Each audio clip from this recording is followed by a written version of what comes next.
action right off the rip. So that's 1 for 1 on predictions. Okay, I thought that player, if that was crossing, was going to get shot. So we're going to see this battle out here. This is still technically in the zone, so they can take their time, but nope, they are not wasting any as Gatsby gets knocked. And here comes Reality on the push. Yeah, and I mean, they also have to worry about all these off angles because they are actually just getting shot around the walls in the back. It's not even the 1v1s they're taking jukes. And look at this. It's not even actually a 4v4.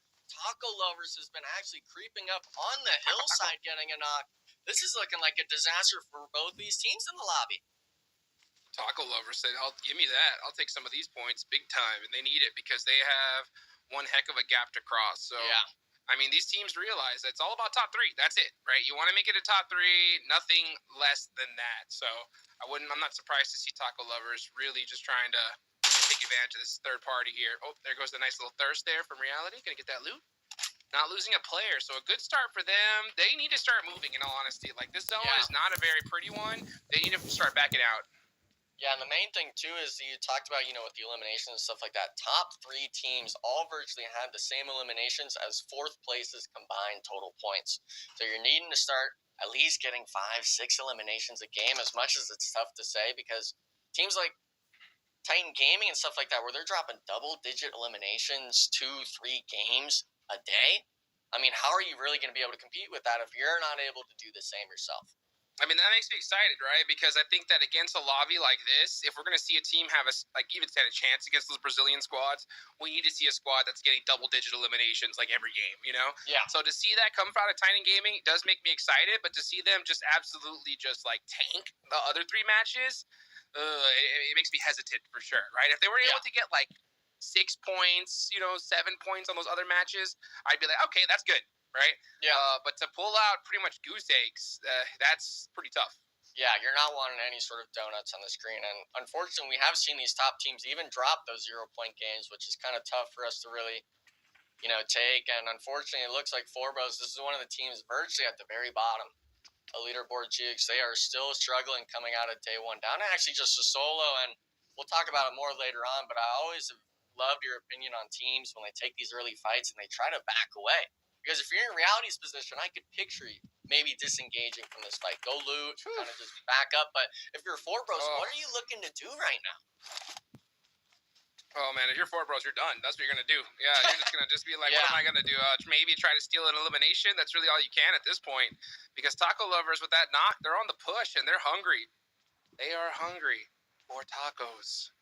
They love them. I'm hungry about tacos. Dude, yo también. I will take 3 of asada right now. And you know what? They got another knock.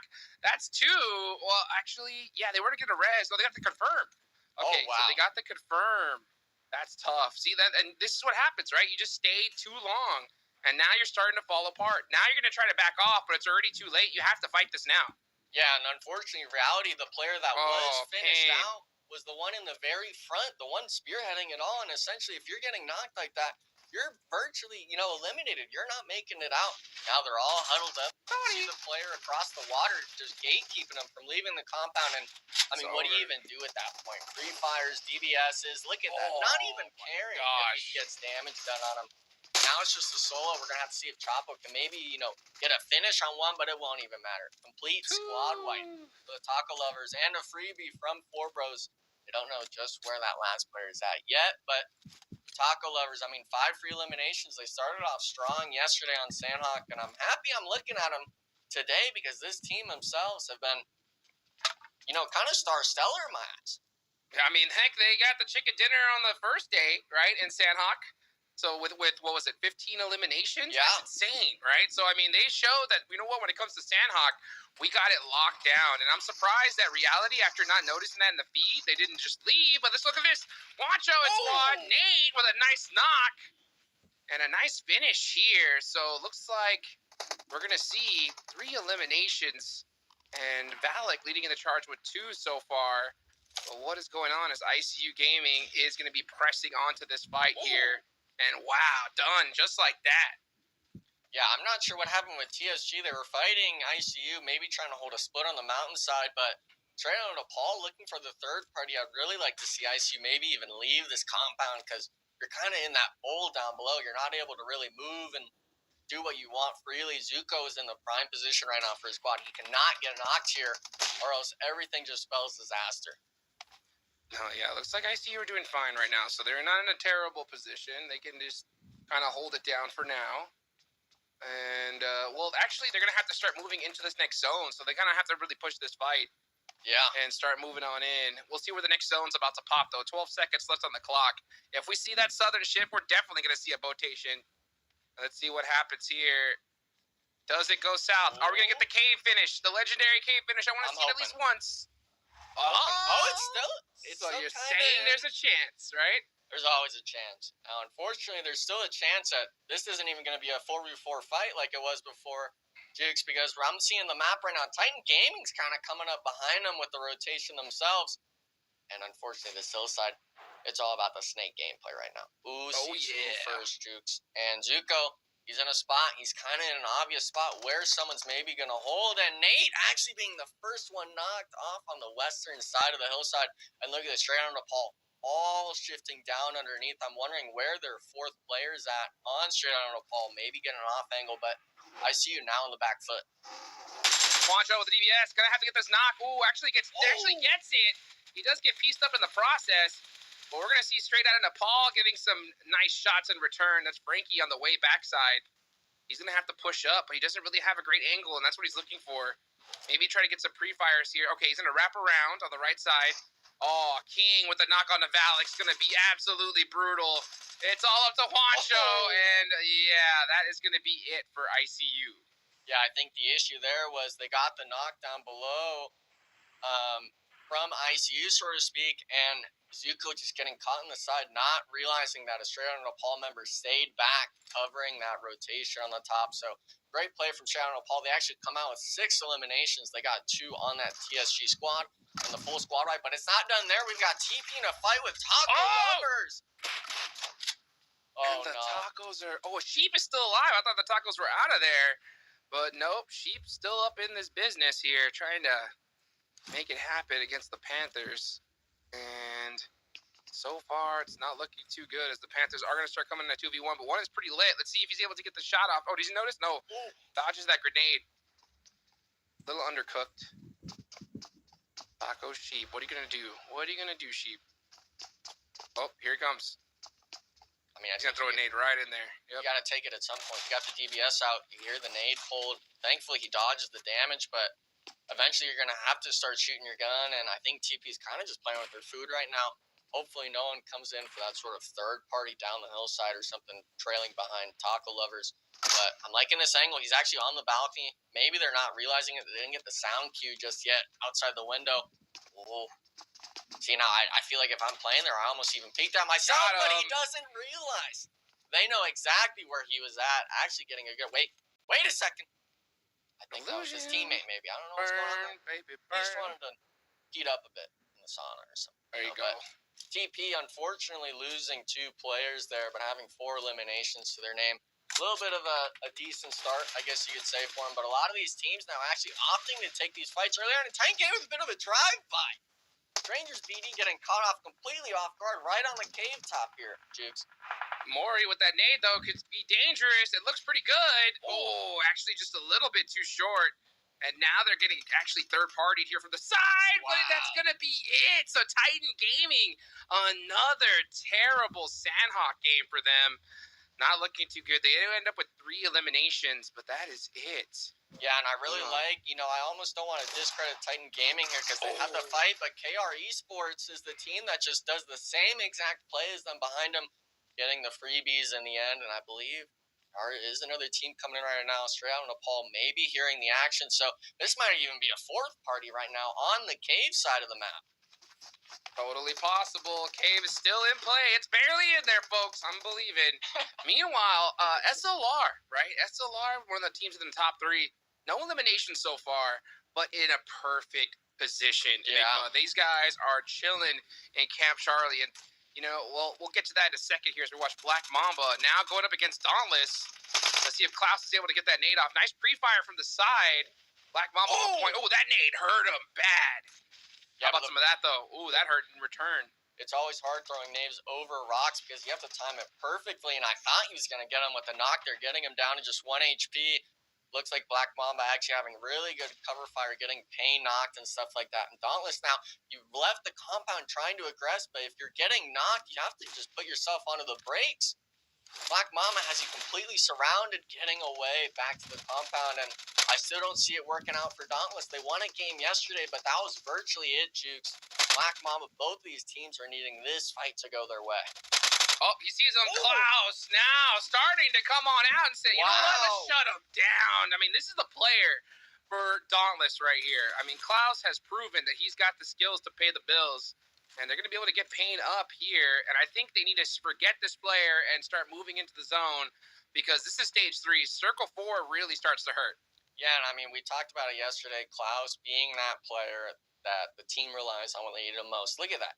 He's prone up. He's basically isolated from his squad with a teammate knocked. He knows at some point he's going to need to strike out of the grass like a snake, so to speak, and get those knocks. And thankfully, he gets 2 of them. They knew exactly where the third last player was here.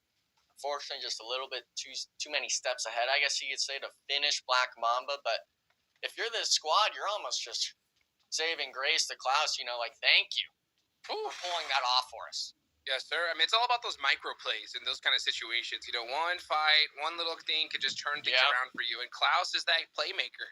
You got to have one of those players that can make that happen. Ah, we got the CK! Oh, let's go! All right. I beg for a K finish in Sandhawk. I rarely get to see it. I think I've seen maybe 2 or 3 in esports history when it comes to Pubg Mobile. So at least being able to spot it is good enough for me, as we're going to watch KR pretty close here. Let's see what happens. Is KR Esports going up against straight out of Nepal. Frankie going to be using that buggy to get some intel. This is dangerous, though. Oh, look at that trigger discipline right there. I was worried he was honestly going to crash into one of the trees, Jukes. He was kind of getting a little close there, but both these teams kind of know. They don't know exactly where they're at, but they know someone's around. And it's all going to come down to who kind of overextends too much. The zone shift we do see as well on the side of the screen. The edge of cave is in, but it's favoring KR Esports' side. Triano Paul is going to have to rotate in. And if I'm SON, you have the vehicles, I'd honestly just be looking to go in the zone. I wouldn't be looking to even play for this part of the map. But look at this. Wait, Freaky's actually going all the way around the back.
By just giving up his location, saying, I cannot resist. I got to take a couple shots at this buggy.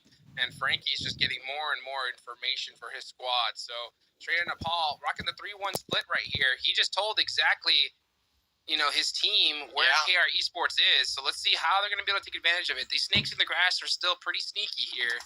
But Frankie from that off angle, doing a great job of starting things off here. What a play there from straight out of Nepal. Beautifully done. Frankie just got to be careful not to get knocked in this situation.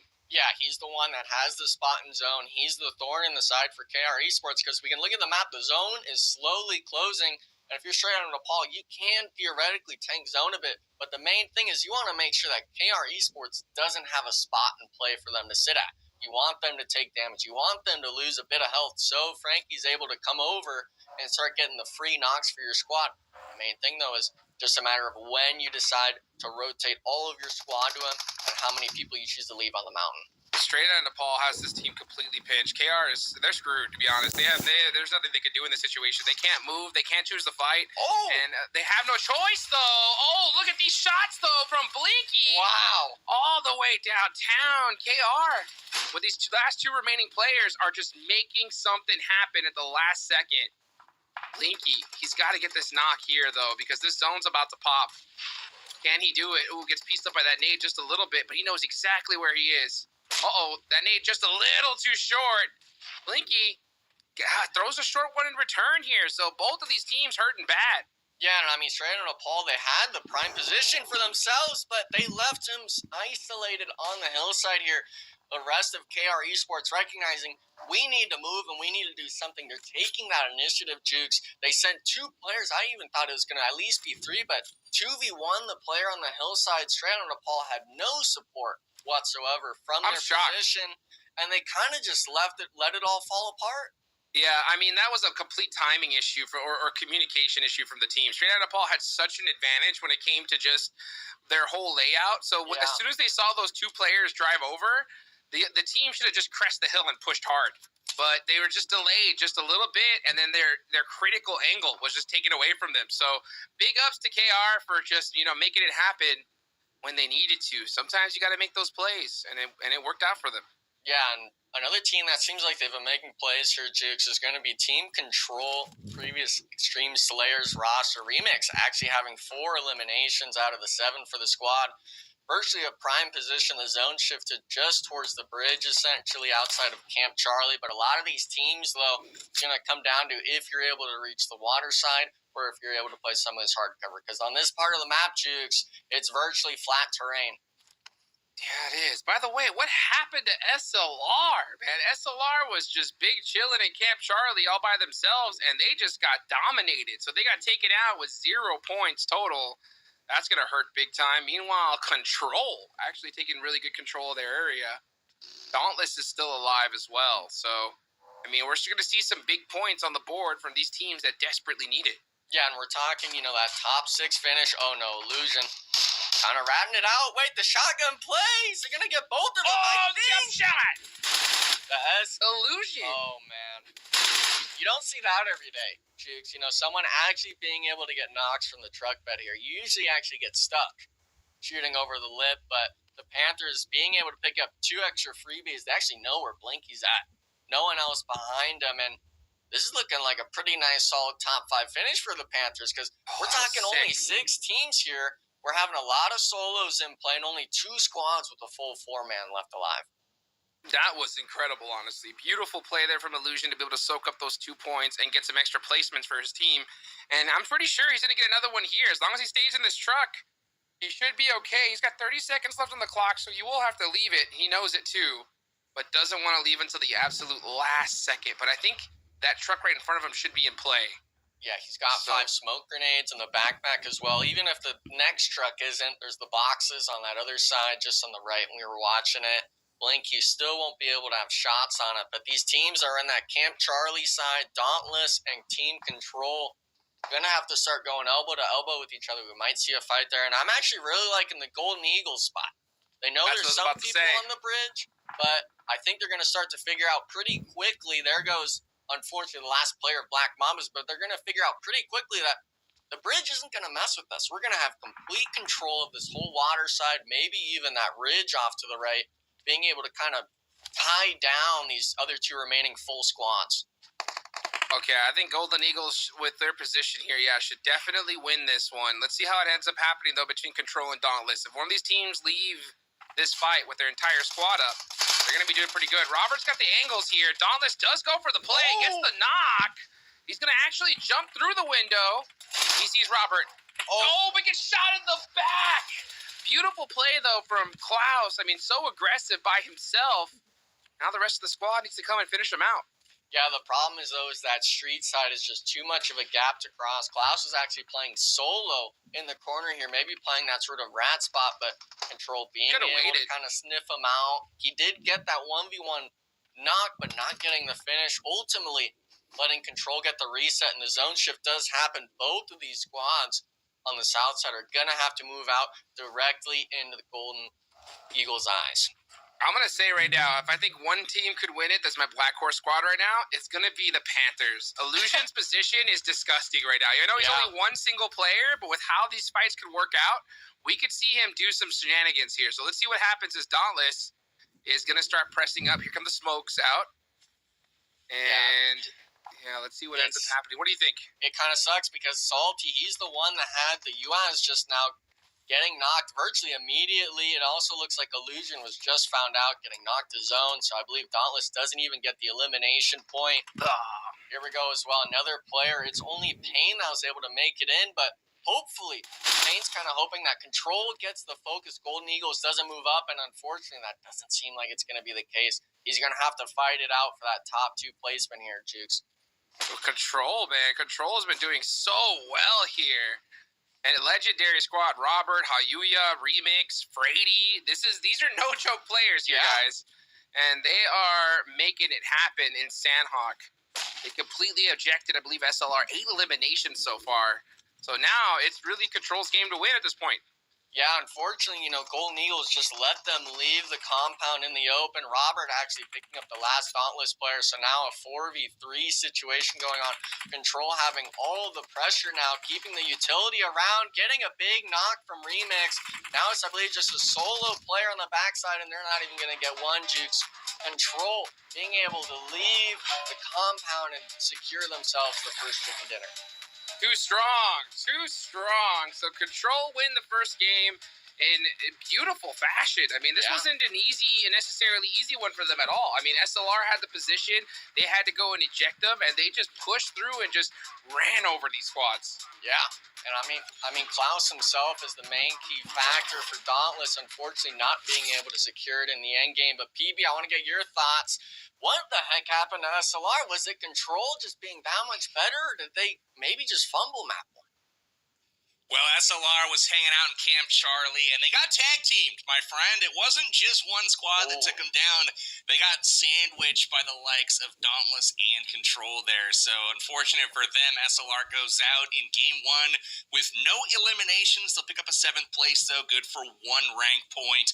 Really strong map, though, for a lot of the bottom half of the table in Game number 1. You saw a lot of our top teams basically going out super early in this one. It looked like it was going to be a really strong start for a few teams, but then they got into it early, right? We saw Nemesis fighting and Taco Lovers getting into it, Reality going out.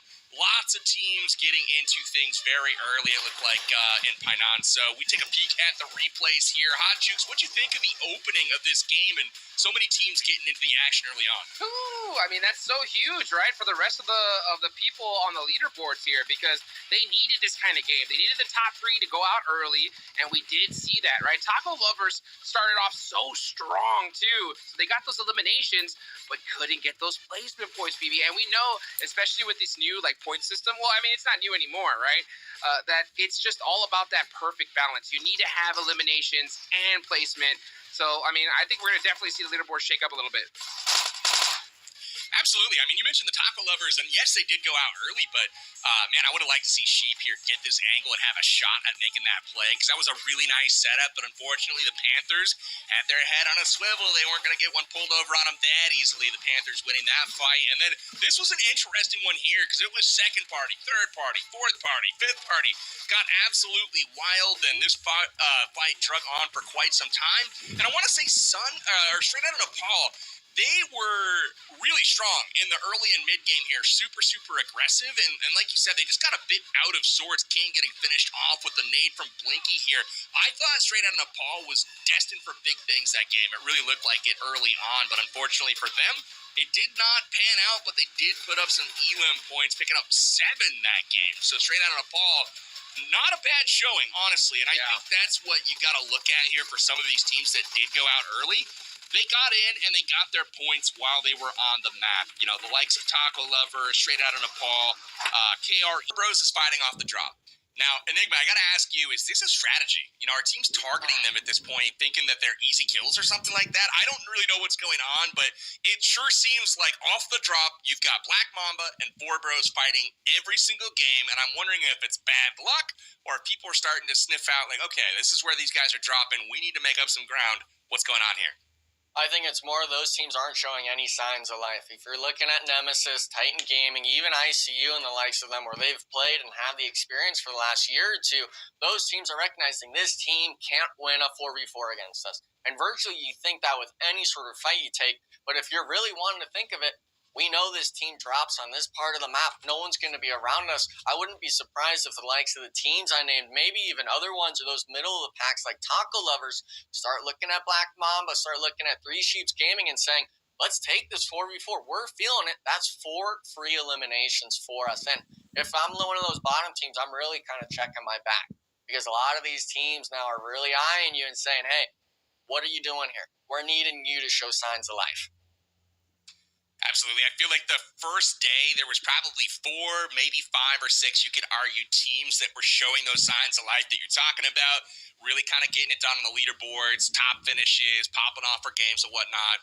And the interesting thing is I'm watching from the sidelines here in game number 1 is I'm watching for one of those teams to start taking the reins, right? Taking control of this tournament and putting themselves out front. So, we made calls, our predictions were woefully wrong once again. We picked Nemesis. They finished in 14th that game. We'll take a peek at the maps here of what's coming up next. You're going to see that taking control of match 7 here on Sandhawk. We turn our attention to Erangel coming up here shortly. But again, looking at the teams that did finish in the top of the rankings, I was looking for the Taco Lovers. I was looking for Nemesis. I was looking for Titan Gaming, Strangers BD. They all kind of went out early. You saw Nemesis in 14th, ICU Gaming in 13th, Taco Lovers in 12th, Titan Gaming in 11th, Strangers BD in 10th. They're leaving the door open, Enigma. I mean, we're not seeing teams run away with it, and if they don't get it together in Game 2 today, I'm going to be very interested to see kind of how things are starting to get tightened up in the rankings here. So, Enigma, give us your thoughts on Erangel. Who is going to perform well? Who do you think takes the win here, honestly? I think, in terms of the win, that's kind of a hard one to say. But when it comes out of Sandhawk, I'm looking at the teams that had those high elimination rounds already. They're warmed up. Erangel and Mize is all about that execution map because everyone knows what's going on. Miramar's all of that team map rotation. And we saw yesterday with the likes of Nemesis being able to cut the circle in half, which is crazy for me to even say from people lacking that sort of discipline. Coming into this match, though, my eyes are going to be on the likes of ICU, Dauntless, and even Team Control again of who kind of was winning those early game fights. Can they keep it throughout the whole match? I like to pick. I've got some dark horses, for this one. I'm going to save my predictions for last here, but Jukes, who do you think? Erangel. I'm going to keep this one in the back pocket. I feel like I'll let my, prediction for first, which ends up finishing in 14th place anyways, out of the bag early. But go ahead, Jukes. Who you got? I mean, you got the swimmer right. We saw some water action off the rip, so that's 1 out of 2. We'll take that, right?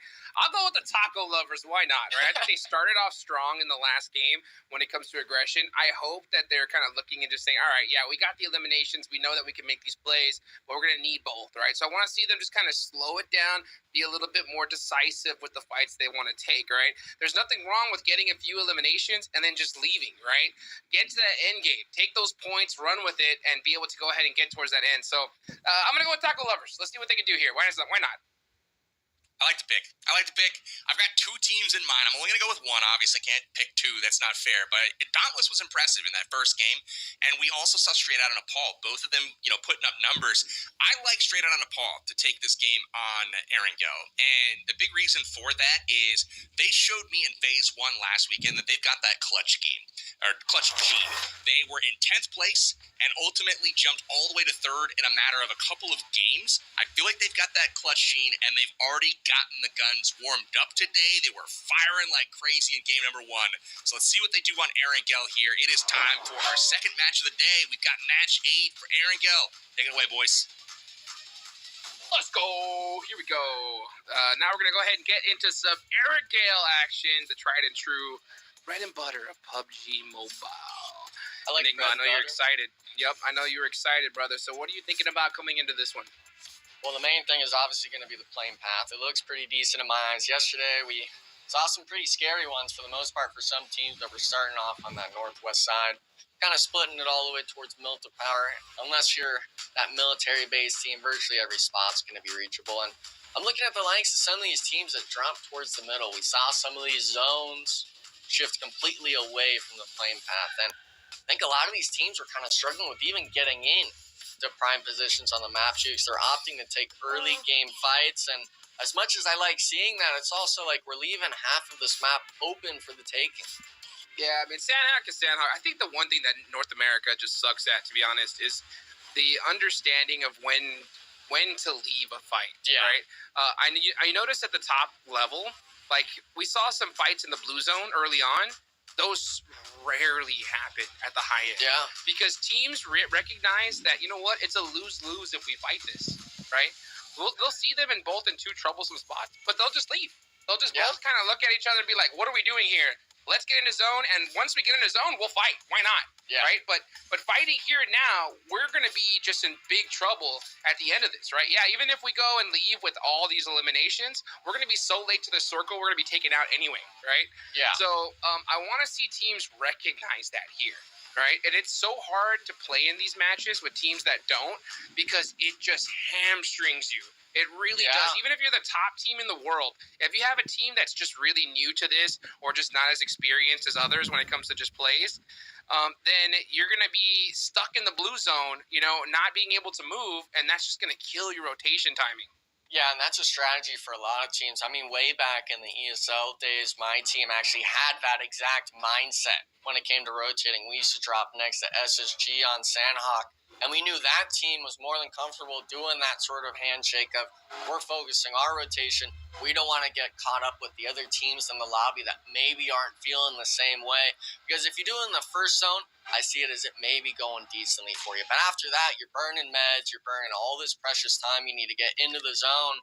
And right now, I mean, in terms of time, Ren's kind of on the back foot right now. We're looking at a 1v3 situation against Team Control of all teams, who just had a dominant performance. Freebie point for Robert. It seems like great 1v1 win for him. Man, Team Control doing exactly what they need to. And guess what? They know who they're going against. Yeah. They now realize this is Titan. This is the team that we're trying to pass up into that top 3. It's time to go hunt it, baby. Yeah, and it looks like Remix has a read of where the rest of the members are. When you have a vehicle, you start kind of just going up one by one, but Frady messing up the driving right now for the squad. Hopefully there will be some sort of action, but another one from downtown. I mean, Team Control, they had this in the bag, and now it's kind of fumbling a bit, Jukes. That was not just kind of. That's a big fumble right there. Just that one little messed up play, and now Team Control are just losing control of this. It is just Hayuya up. He's going to try to get Frady and maybe run away from this. But, oh, man, what a screw-up, to be honest, right there. Just one little mistake, and now you're in big trouble. Yeah, now we're seeing inactive. He has a buggy himself, not letting any time go to waste for the squad, trying to get that sort of scouting potential. Titan does know that the reset happened, but Crow already having that prime position off to the side, it's only going to be a matter of time until Control really starts getting constricted on this hillside. Oh, let's see what happens. Yeah, there goes Robert. Done. So Inactive just getting that intel. He's going to go ahead and find these other 2 players in Control as well. So Hayuya and Frady are going to have to make a crazy play. Yeah, Crow knows exactly where they are. Yep, here come the shots. Oh, and he needs to get it a piece. Inactive's going to be coming in from the backside now. Yep, and just like that, Titan Gaming, they lose a player. They lose Rin off the rip. That hurts really bad. But at the same time, 4 eliminations, not a bad trade. Yeah, and I think and the box is getting shot. I mean, I can't really blame him because Control makes an amazing play to the start. They isolate Rin, taking that not even a 1v1, a 1v3. But then afterwards, just getting sloppy. We're driving cars into brick walls, jigs. We're having people lose the 1v1 situations after. Titan Gaming being able to expose those weaknesses, those errors. I guess you could say there's nothing else in terms of sugarcoating it. That Control left up for grabs. I will say, I got to give props to Crow, right? I can't say it was a pure mistake, right? Because Crow was the one who made those shots onto that vehicle coming on in, right? Yeah. And that just kind of made that player hesitate just for a second, and that vehicle just slid into that antenna. Yeah, and, that's all it takes is just one little mistake, and boom, things can turn around at this high level. So it's good to see Titan Gaming go from what it looked like, right, to be in just super deep trouble and just one little play, turn things around for them. Well, that's the squad you want, representing North America. Someone where even if they're on the back foot, they're able to kind of put the position in their favor if they make the right decisions. And it's literally like you said just now earlier with PB. It's all about those micro decisions your team makes. It's all individual plays that seamlessly line up together for you to actually be able to compete at the highest level. And for the most part, we're seeing that in signs of life of certain games, maybe certain maps, but we're wanting to see it throughout, especially now before you reach Americas. Yes, sir, indeed. I want to see a team just dominate this lobby. I'm not even lying. Like, I want to see a team just looks like the rest of the lobby is just like brand new, Yeah. Because that's what we need to see here. Because I guarantee you, if a team like Alpha 7 or something were in this lobby, they would be running with this, right? Oh, yeah. So we want to see it. And there's so much potential. Like, SLR, I got a little frustrated after watching that last game because I like their position. I always said that SLR was like a little mini and hyper. Yeah. Right? When it comes to their decision-making, rotations, they're so on point. They always put themselves in a great spot in the map, but they just didn't have the fighting ability. So then all of a sudden, I'm like, all right, I see kindness. I see Koi come in, and I'm like, oh, now they got that fighting ability. But we'll get back to that here in a second as we're watching ICU start to press up on into this. Zuko trying to get another knock here. He's going to go on in FVP. Jump shots. Now he gets the spot. Beautiful knocks there. ICU with a beautiful squad wipe. Yeah, and that's on Black Mamba. I believe they actually both kind of go elbow to elbow, and Yaz Naya, ICU Gaming, be able to kind of flush them to this uphill compound, getting 4 freebies, I guess you could say. And this is the squad that I was eyeballing yesterday. After the first 2 or 3 games, they just fumbled it. They fell apart. And another team, though, that we eyed with the first game was SLR, actually getting some nice shots onto them, onto the taco lovers of all teams. This is just northwest of Farm Jukes, and these teams right now, they're battling it out. Yeah, Koi's going to get finished right here, so it's just kindness on top of that roof. And like I was saying, when it comes to kindness and Koi, these guys are no joke. Thursday, though, knocking himself. That's not going to hurt. Let's see what happens here as the rest of SLR need to start coming in and making something happen. Yeah, I mean, Wozon just pulled up on the outside of the compound. We actually see kindness drop, but misses the pump shotgun. The auto versus the shotty. You got to hit those shot jukes. And unfortunately for SLR, getting traded afterwards is now, I believe, a 2v4 situation. Really a 2v3 after the reset. I'm going to need to start seeing some of these nades connect. Yes, indeed. These nades have to connect quickly. You can see Sheep just kind of throwing out some nades right now, just trying to get himself a little bit of breathing room. Let's see if he's able to hit one, though. Oh, he does make one outside that door, but doesn't connect to anything. So Taco Lovers, big chillin'. They want to get this res on the 24K. Sheep does go ahead and get on the roof. Great idea here. Man. Yeah, great idea. Oh, but look at that in the feed, though. 4 bros going up against ICU. That's another big fight. And ICU, I mean, they've been farming the eliminations, but right now it looks like Quozon's just going to get naded out. It's actually going to be White Eulogy getting focused, and now it's just the solo. They do get a return knock, but unless Sheep loses this 1v1, actually focusing the Thirst first. Teammate comes around the corner, cleans it up, Jukes. All 4 players left alive of the Taco Lovers, which I love to see, but SLR, unfortunately, 2 games in a row, it seems, going out early.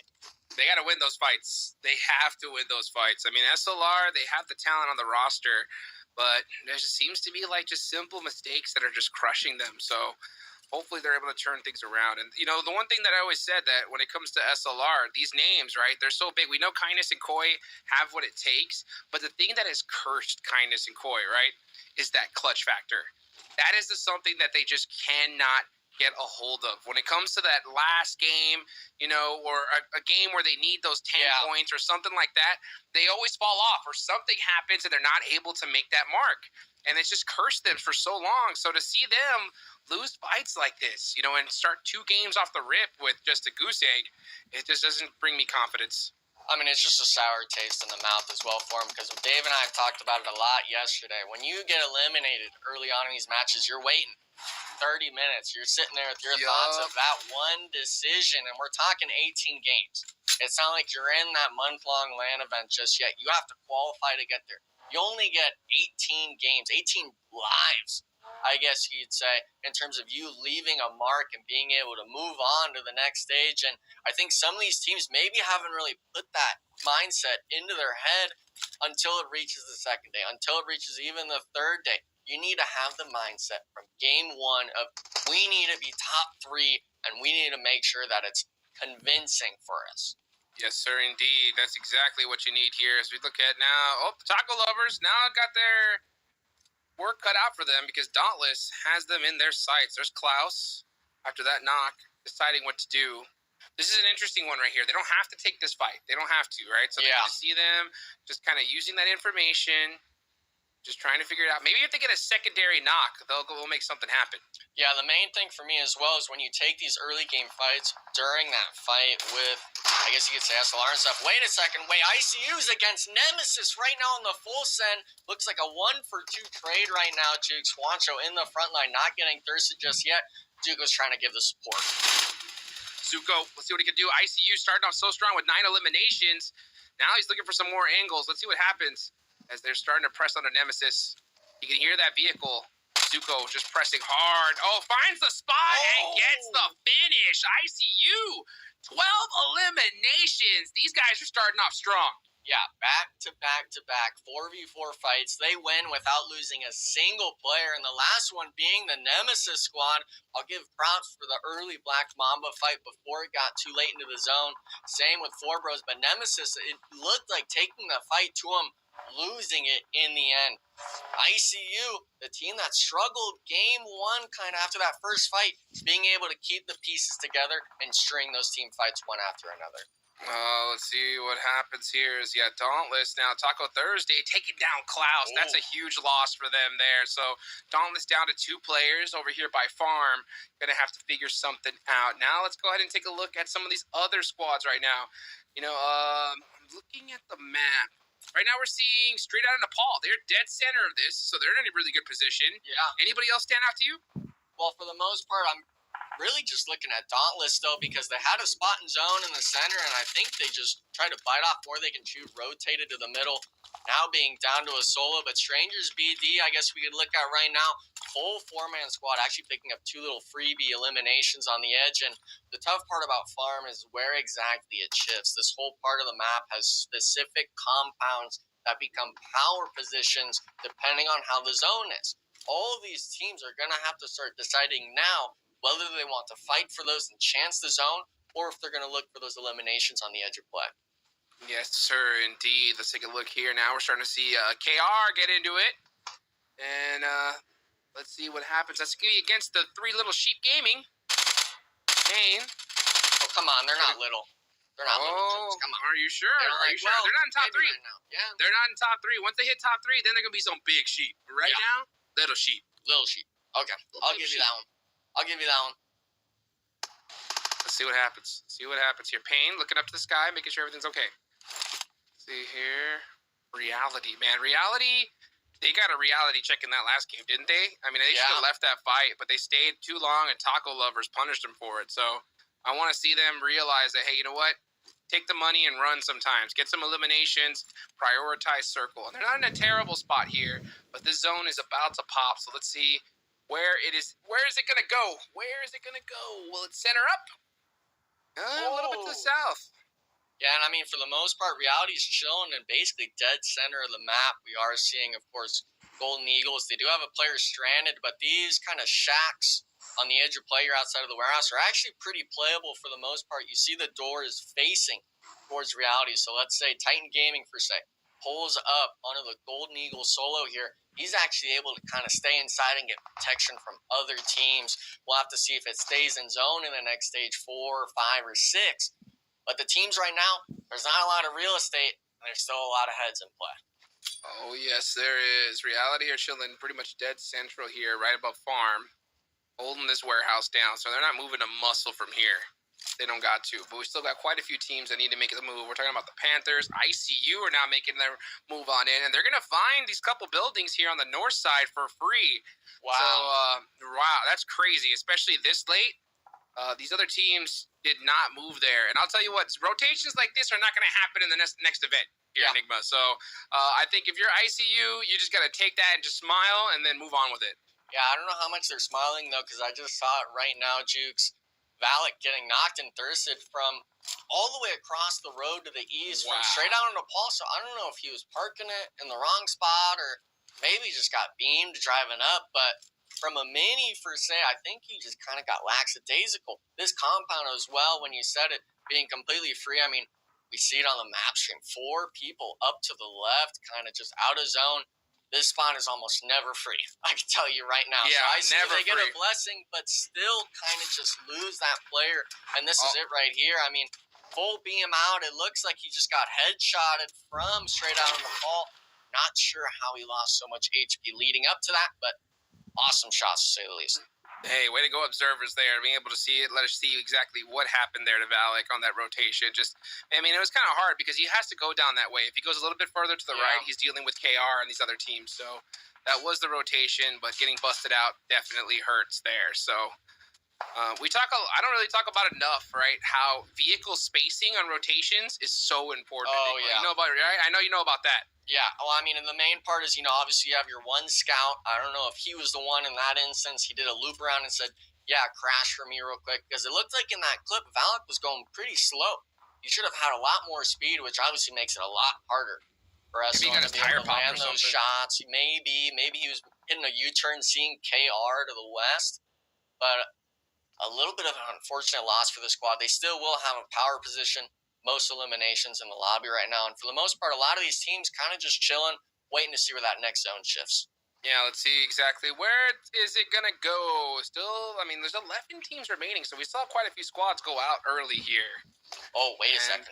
Oh, wow. Nice there, nade there onto the Panthers. We're going to watch straight out onto Paul, start on the push. Let's see what Poppy 3-Stick can do.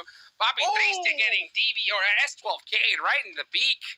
That's going to hurt. So straight out into Paul. These guys are working it from this side of the map.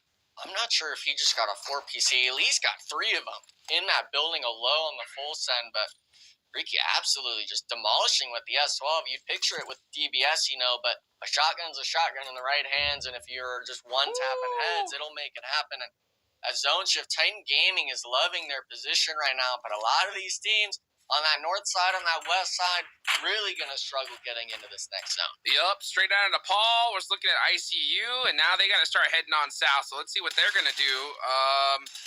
Going to take some shots at this rock. That's kind of willy-nilly right there. They're going to start moving. Oh, meanwhile, run over. ICU on the push. Push it hard onto reality. Zuko up front. He is knocked. We can see the rest of reality got those nades in hands. Let's see what's going to happen here. Is Juancho, going to have to make a play. That nade's going to get him. Yep. Oh, that hurt bad. He gets one knock. Can he get the second? Can't do it. Pain. Taking him out. Bold play from ICU, but that is the one they needed to make. Yeah, and the scary thing was just, it's Juancho in a 1v2. We could picture him maybe winning that, but the nade doing too much damage. I believe it was nade as well before even reaching the inside of the compound. A Golden Eagles player beaming him out of the vehicle. So ICU forcing themselves, we need to take this fight in the warehouse. We know it's maybe 3 players max. Unfortunately, losing the players right on the pull-up. You hate to see it. Juancho did get 1, but unfortunately not getting that elimination point. 12 to their name, though. Still pretty decent in my eyes. The legendary Juancho. The man sent me a text before today asking me how many eliminations should I get today. How many eliminations per game? And I said, bro, at this point, just give me 2. You know what I'm saying? Yeah. Just give me just a little 2-piece. That's all I want to see, So let's see if he can do it. Right now, he already lost. So that hurts, right? That hurts to see. But hopefully, we can see them make it happen back. Actually, no, I don't think he did because ICU's got 12 eliminations so far. So, they definitely are rocking. Actually, no, Juancho just has 1. So falling short. Come on. That's come on, Juancho. For later. That's a scolding for later. For sure. Gonna have to send him the frowny face. But you know what? Smiley faces coming out from Taco Lovers and actually straight out of Paul are making that rotation on south. So far they have everybody up, but I'm gonna be surprised if they even make it in here. Oh, actually Wolf with a nice knock there on the KR. That's gonna be huge. Yeah, I think that was actually a full wipe on a KR Esports, so we're now down to just 7 teams left in the lobby. We are closing in on Stage 5 towards Stage 6, and we can see it with the battle tracker on the right. A lot of these teams keeping 3 to 4 players. It's not a lot of solos like we had seen in the previous day and the previous matches.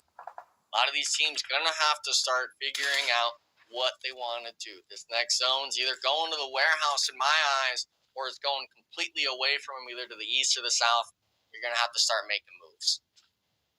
Yes, sir, indeed. Let's see what kind of moves are going to happen here. Is Golden Eagles holding down the shack. Oh, yeah, straight on to Paul. We're able to make it in the zone. They find this dip. This is actually a beautiful spot. I'm surprised that this was wide open. Titan Gaming, we're holding down those shacks, but don't prioritize central location. Crow going to have to get this knock on to Frankie here. Can he do it? No. Some return shots, are going to make it tough for him. So Titan Gaming, 4 eliminations. Wow. Yeah, look at that. Golden Eagles now starting to apply some pressure onto them. That was the player solo isolated in the shack. He had his vehicle basically blown up on the pull-up. So actually being able to pick up, I believe, a thirst on a straight on a Paul. Maybe not just yet, but I think Titan Gaming recognizes that there's no more Overwatch on that northern side of the road. They're starting to kind of spread out. Still watching their back a bit, but look at this. Completely huddled up on all the vehicles. I'm waiting for one nade timer to show up, Juice. Yep. To get all 4 of them. A little bit of a 4-piece with one nade. That would be crazy to see. We're going to see Rideau get knocked there. That's going to be tough. That's from Strangers BD. And I think straight out of Paul maybe have seen that. Maybe they saw that player get knocked. Because now they're starting to apply that pressure. They know that they need to start taking control of the circle, especially with that shift. Now that zone is going to start closing. We're going to see teams get eliminated like crazy. Only 7 still remaining. Strangers BD are trying to make it out of their position. Meanwhile, straight out of Paul, just dominating right now. Yeah, as long as Titan Gaming doesn't apply pressure to straight out of Paul, I think they could just free farm everyone on this western side. They're putting shots down onto reality. They're seeing some of the Golden Eagle players go down, and they do have someone now watching that solo player, the thorn in their side, and look at the map. He's not even in zone. They know that's a free point as long as none of them lose the 1v1. A lot of these teams are going to start dropping like flies, and we see already Taco Lovers, Dauntless, and Reality all down to solos. We see the knock as well through the smoke, and it's just like you said, Jukes, all of these teams are suffering from the pressure. Oh, Wolf OP. Wolf OP. What a beautiful shot there. And yeah, straight on the Paul. I'm surprised that they were able to find this location so easily coming down from that south side, because this is one heck of a spot here. So I want to see teams like Titan Gaming recognize that, yeah, we're safe in these, these blues right now, but it's not the best spot, right? Move to those dominant positions. Sometimes it's worth the risk. As we're going to see, the runovers. They say, you know what? We'll take it from you. No problem. As we're going to see another nade come out. Frankie's in big trouble. He's got to watch out with this one. It does piece him up a little bit. Can Frankie get the nade in return? He hits behind the tree, but that is not where he is. Man, Titan Gaming really need to start taking advantage of this. Oh, what a nade from Frankie! Nails him. Saving grace for the squad, because Titan Gaming is such a force when they do these 2-man plays. Inactive now, being the one caught out. It's just down to Crow trying to hold off Strangers BD, and straight on to Paul. They've had this power position. They've had all the pressure being applied to them, and now they're saying, we remember which teams were shooting us. We're going to start focusing you guys now, and they are stacking the eliminations. See, Titan Gaming need to realize that these splits do not work as you get into the higher levels. I mean, it is just over with. Certain times, mid-game, early game, if you're trying to control a little bit of an area, okay. But towards the end, you got to send the full squad. And because of that mistake, Titan Gaming now looking terrible in this position. Meanwhile, straight on Nepal, they did lose 1 player, but 10 eliminations and a dominant spot. These guys are a problem.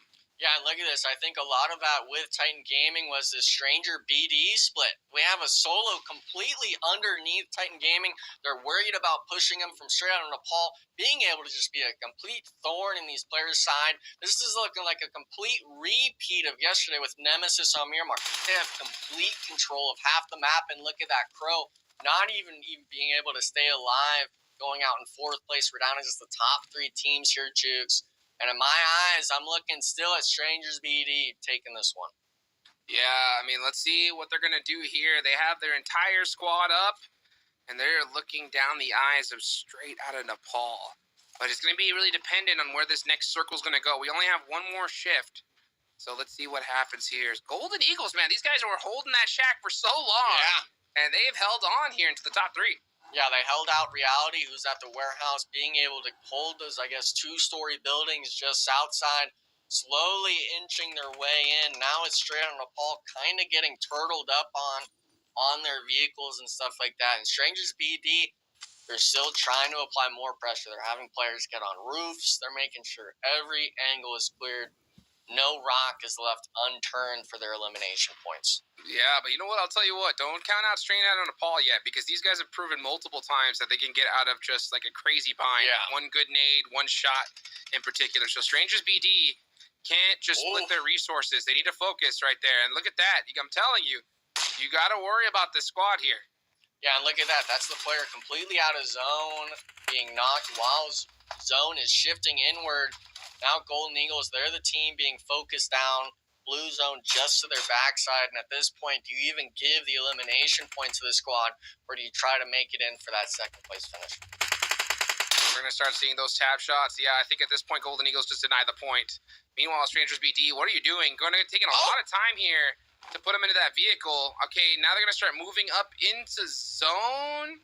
Yeah. I like it. Okay. All right, I'll take it. They got him up at least. Thankfully, he wasn't thirsty, because now we're bringing this back to a 4v3 situation. Unfortunately, though, with the vehicle being seen, I'm hoping Straight on Nepal recognizes this. It looks like they do, starting to take up the other part of the hill. It centers up. It's all a matter now of who kind of see who's first and who's able to get those knocks when it matters most. Well, that's the last zone right there, so we'll see where this one's going to go down to as Strangers BD now are on the snake play. C. Matana needs to really be careful here. He doesn't want to give up his location just yet. Does he spot Frankie? No, he actually stands up. He gets the knock, so he does get the knock. He's going to go for the thirst, so very surprising there. Now, let's see if he spots Frankie. Frankie's actually going to spot him. So, a 1v1 trade there, but we'll see what happens. Now Strangers BD with that knock are going to be in a huge advantage. It's down to the last player out of Straight Out of Nepal, but Strangers BD, you can see that he's got the MG3 in hand. WD double N is going to have to make something happen. Yeah, and the big thing, too, is you have the car point of view and stuff like that. Does get the 1v1 first, though. 1v2 situation. M7 is one of the right guns for it. A bit of tags going down, but Voltek's actually forcing the 1v1. He gets this! Oh, my gosh! Big nade!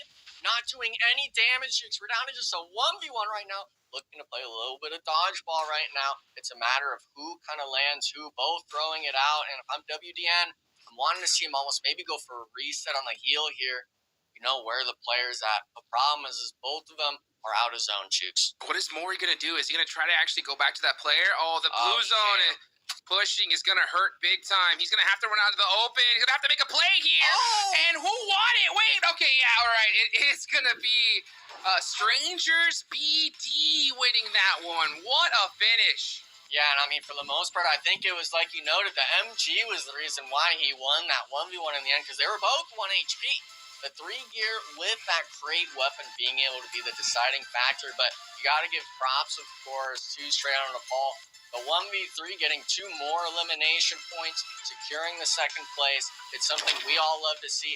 And Powerbank, I know especially you've been waiting for Straight Out of Nepal to have some sort of performance like this. How are you feeling? I'm feeling sad because I picked them to win, and they were this close, man. Came down to the 1v1. And the blue zone, as soon as it started pushing him, I'm like, he doesn't got it, man. It's Papa Blue and the enemy working against him. But, man, what a valiant effort from Straight Out of Nepal. They won multiple fights right there.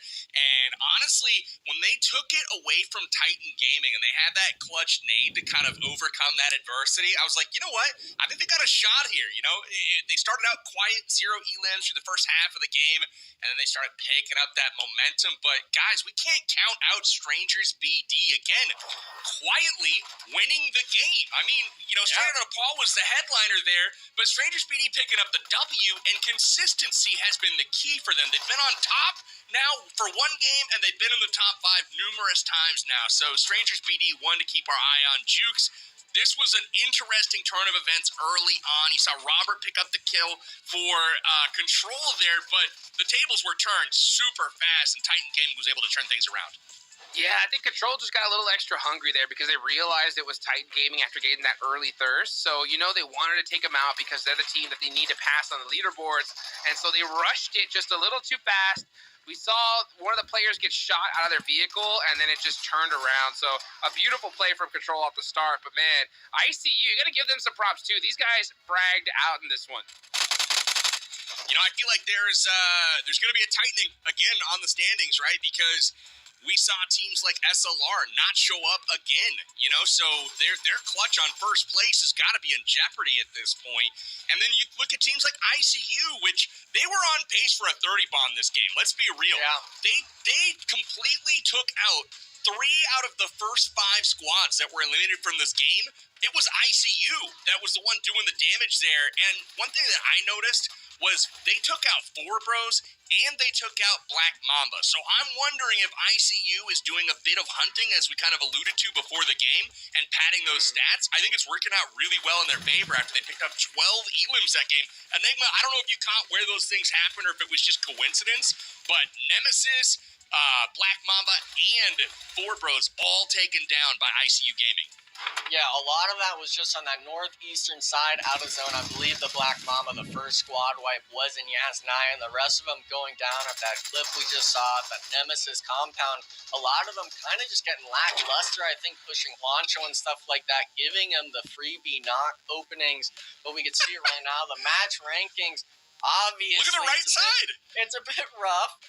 We have 13 total points and 12 of them are to ICU. But the top side here, of course, is something a lot of these teams in the top 3 weren't expecting. I got to give a shout to Golden Eagles. That's the second game in a row they've come up with a top 3, and that is the start that they needed. Again, remember, they started this towards the end of the day yesterday. They were non-existent for the first 4 or 5 games, and then in the last 2, they started to show up a bit. Golden Eagles starting to build a bit of momentum. Titan Gaming doing just enough. That might have them back towards the top here. They got 9, and the teams above them in Nemesis and SLR picking up a goose egg here. So let's see how this affected the overall rankings. Did ICU close the gap? Did Titan get back on top? And they sure did. We got a new leader once again. It is Titan Gaming hopping back on top of the overall rankings. But again, as we kind of predicted, it's getting tight. We had a 22-point gap to start the day, but look at how many teams are within 20 now of that third place team in Nemesis right now. They're holding them off. Jukes, what do you make of the overalls? Okay, I'm going to be real, right? I want to be super harsh right here because we need to see an NA team actually make it to the big show, right? So Titan Gaming, I'm going to say right now, I'm not impressed. And the reason why I'm saying that is, yes, they are in first place, but it was very fortunate for them, right? Control should have had them, right? I think if they were at a higher level, Titan Gaming would have got taken out 100% by a different team, right? So I think that Titan Gaming is in first place right now due to the mistakes of other teams. SLR putting up 2 goose eggs, things like that. These are not things you really can depend on. So I want to see more dominance from Titan Gaming as we reach the second half of this tournament. I kind of agree, Jukes. They haven't been overly dominant, especially today. It was a decent showing, right? They're on top of the tables for a reason. But again, if you're losing a man early on like that, getting pulled up on, and you're not able to get out of there, you shouldn't be winning a 3v4 to follow that up, right? And somehow able to worm your way out of that situation, as Mustache Dave would like to say. But ultimately, that is what happened. They are back on top of the tables. I would love to talk about Taco Lovers and ICU Gaming for just a moment. Both of those teams are absolutely crushing it. They need to step up the rank, though. They have the elims in the bag, but no ranks. So we'll see if they can do that in game number 3. Let's go ahead and take a quick break. Make sure you guys keep it locked right here. We'll be back for game 3 in just a moment.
game 1, or I guess game 7 and game 8 did not disappoint. We had some banging action both on Sandhawk and on Erangel. And if you like the Erangel action, we're going to do that again, right? We've got a few more times to run that map back. I'm very excited for that. We've done the Sandhawk jungle battle with Control coming out on top and Strangers BD edging out straight out of Nepal here in our first Erangel battle of the day. Match 9 and 10 coming up right now, both on Erangel. So we're going to see that action. Once again, Jukes, talk to me a little bit about what you expect on this next version of Erangel. I want to see teams stop doing some of these crazy splits. It's so frustrating to watch at this level because, I mean, we need to see teams work together and just make it happen, right? One of the big things I saw was like Titan Gaming towards the end, right? When they got that knock out of straight out of Nepal with that run over, they should have just sent the whole squad. If they would have sent the whole squad, took out that team, then they would have had that whole area to themselves. But instead, you see them trying to say like, oh, okay, we'll hold this side, me and 2 players. At the highest level, you can't split like that. 2v4 against those teams is just not going to work out. So I want to see them group up and just play together. Yeah, they liked those shacks that they were holding on to, right? They were in those greens, holding down those houses, trying to hold off Strangers BDs. They were making their approach. Jukes, I feel like you're hating a little bit. I feel like you're hating on Titan. Is that what's going on here? Are you a Titan hater? Dude, I'm an NA hater right now because I want to see them grow. I want to see NA make it in the big show more than anybody. My heart is soaring. So when I see these little mistakes, and when, like, for example, when I was talking about Titan early on, I am looking at them as though we're seeing teams like Team Reject, some of these top squads going against them. I'm like, no, if they would have gotten that knock, they're out 100%, right? So I want to see some of those little tweaks get, tightened up here because I want to look at a team in this upcoming tournament and be like, yeah, NA's coming back, baby. Absolutely. I would love to see the overall standings one more time because I got a question for Enigma here. Basically, if we look at the overalls and we focus in on one team, and that team is ICU Gaming, I got to point out that they are destroying the lobby when it comes to elims. Would you look at them right now? 42 elims. That's good enough to hang with the big boys in the top 3. What is going on with the single-digit rank points, Enigma? I mean, I think a lot of this comes down to losing these single players one by one in that zone 3 to 4 range. We saw Valak get eliminated. Just in the vehicle alone coming downhill, you never really expect that as a competitive player. Maybe it's a little more lackadaisical as a squad and stuff like that. But if we're looking at yesterday, hopefully they did their VOD review. When I talked with them this morning, they had told me, yeah, we feel like we're still losing players one by one early on. Why is that still a thing here? The first 2 games, we're seeing them get picked off. This next game, though, you talked to me about them focusing those lower-end leaderboard squads like Black Mamba, like 4Pros, then taking their eyes to Nemesis. This squad itself is fine taking the fights. My only question is, can you at least convert it to late-game positioning? We're getting 1-2 placement points on a day? That's a no-go in my eyes. Yeah, it really is. I was looking at them, I don't know, 5 teams were eliminated, right? There was still 11 up in the lobby, and I'm like, oh, yeah, these guys are going to get a 30 bomb. They already have 12 elim points, and we're just getting started, and then the next thing you know, they're out of the lobby. So ICU, I think, man, they've shown some potential, but they got to tie it together and ultimately chip away at those rank points because, again, that's the difference right now between them not going to Brazil and punching their ticket. Jukes? Yeah. Yeah, 100%. And you know what? I think it comes down to that, Valak on that rotation getting taken out hurt big time. I think they had all 4 up going against that fight into that warehouse against Reality. I think they would have had a good chance at it. But, it's just those little decisions, little mistakes that can crush you towards the end game. So, I think that ICU has shown early game that they're very, very strong. But at a certain point, they got to flip their switch and say, okay, all right, this is no longer early game. We're in zone 4, zone 5. Let's tighten things up, right? Play it safe. And let's get to that end game and finish strong.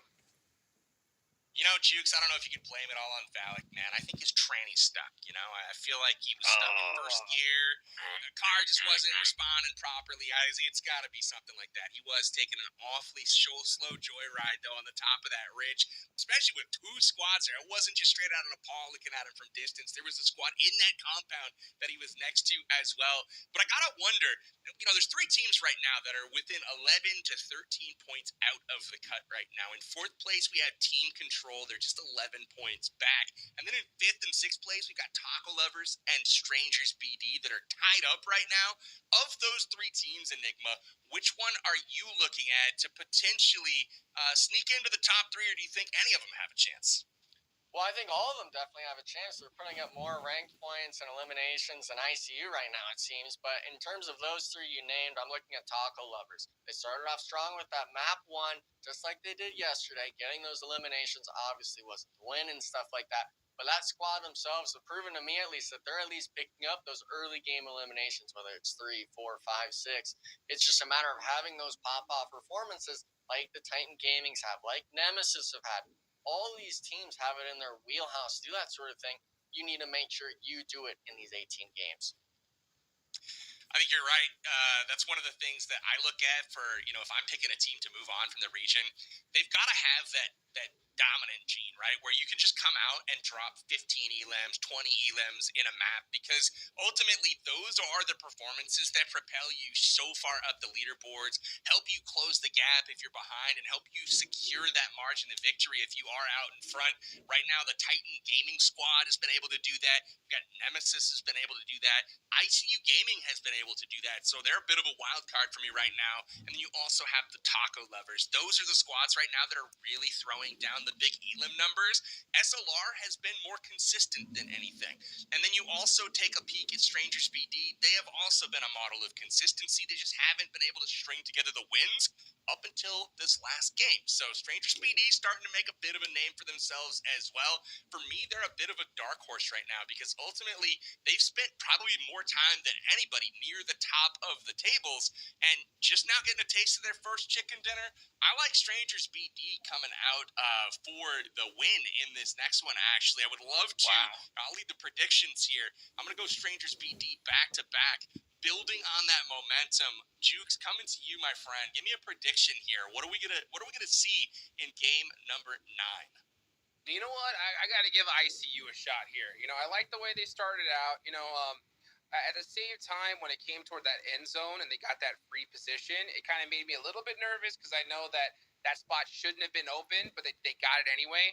I think that after that dominant just eliminations, they're going to come into this game just a little bit more confident, strong, and really want to get that chicken dinner to kind of get that get back because I think they had that last one. It's a fair choice. We'll see if ICU can piece it together, man. I've been rooting for them. I like the players that they have on the squad. I think they're talented.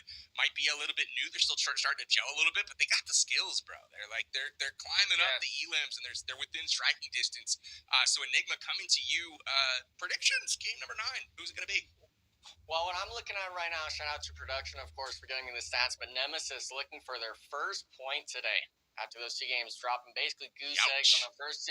So I'm putting the spotlight on them. I want Nemesis not to wait till Miramars to get their points up. I'm wanting them to start now so they can finish the day strong and get up into that top 3 and potentially even that first place spot. Because right now, they're looking like a dead fish in the water. A dead fish in the water. That gives me a striking visual, I must say. You know, another team that, I'm saying there's a floater out there, you know what I mean? And it's Nemesis. Anyway, we're going to be hopefully keeping an eye on them to do well in game number 9 today. It's our 3rd of the day. Remember, guys, the top 3 from this weekend's action will be moving on to join the others who have already qualified for PMSL Americas. That's happening May 22nd through May 22nd through June 16th, all the way down in Brazil. It'll be on land. Here are your teams that have qualified. Jukes, walk us through what you're seeing from some of these other regions. Oh my gosh. I mean, you look at the squads. You got monster names here. You got Alpha 7, Influence Race. Brazil's coming in hot. LATAM as well as nobody to shake your head at for sure. You know, and the crazy thing is that I'm thinking, like, every time I see a 3-day tournament like this, I'm referencing PMGO, right? Because that just happened. Alpha 7 got second place. So you know they are frustrated. They wanted first place. And they had the most ridiculous first day that we have seen. I thought that they were going to win this thing like by a shoo-in after day one.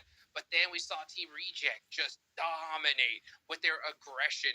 And the team from Japan that won that, they did it with just nothing but just eliminations and dominance. They just stuck together like crazy, and they were so hard to take out. So I want to see more teams here in Americas kind of emulate that style a little bit, right? When you see an advantage, send the whole squad. Take everybody there, because even if you do lose that fight, oh well. But if you win it, you can win that game with some double-digit eliminations, which is needed in order to make it to the top 3. I love it. You see Alpha 7 do that quite often, come out and just, throw 3 chickens in a row on the first day, and unfortunately they weren't able to get out of there with a W, so they'll be coming back with a vengeance at PMSL Americas. Again, that goes down next month on land in Brazil, and 3 teams this weekend will be vying for their spot to punch their tickets to the tournament. They'll be joining the likes of Enhyper and the rest from LATAM and Brazil, but let's not delay any further. It is Game 9 coming to you live from Aaron Gale, Hot Jukes, and Enigma. Take it away. Thank you so much. Power Bang! Oh my goodness. So good to be able to cast with a big PB once again. And Enigma, man, I mean, it's been a while since we were able to work together during the Titan series. Now we're here at the PMSL Americas. I bet you see quite a bit of a difference here, huh? What do you think? Yeah. Well, I mean, for the most part, I've loved every second of it. And for a lot of these players as well, it's not just from PMPL. We're going completely new. We're going to PMSL. We're going back to those offline events. We're changing the duration of it being just a few days. You're going to be there for a month. I'm wanting to send our best representatives. There's a reason why this qualifier is happening for a reason, Jukes. As much as I'd like to name maybe 4 or 5 of these teams to go, we're only accepting 3. A lot of dreams are going to be crushed here tomorrow night and stuff like that. And some of them maybe even today, depending how their performances start to go out. But the main eyes I'm looking at right now, Jukes, you talked about it before, is Titan Gaming. That last game, I can't even stress it enough, but we're having people wanting to do duo plays. We're not working as a squad. I mean, we're looking at Alpha 7 when they play in previous tournaments over the last year or 2. And they're just dominating teams as a 3-man because they're playing together. They're acting like they have the skill set, which they obviously do, to still be able to take the fight to these squads. And our region right now, unfortunately, is a little bit on the back burner of mine. We're needing to step it up so we're able to compete in Americas and hopefully shoot ourselves up in those PMGCs, PMGOs, PMWIs, whatever it's called at the time, for us to be able to get our name out there. Yeah, I just think that the meta has shifted so much, especially in just recent, months. Yeah. And, just looking at it, those splits, in my eyes, these 2-2 splits, hold on, let's look at this there. Oh! What a shot! Wow! No, not wow. Wow! Look at that, right? So as you go ahead and try to do the same thing on the Salty here, Salty with just an Uzi, not going to be able to make it happen. So, wow, look at that. 4 Bros coming out with a vengeance. And PB said it earlier, right? 4 Bros just always in the fight right off the rip. So, that does kind of remind me a little bit of Team Rejects because that's what they did during PMGO. And it worked out for them.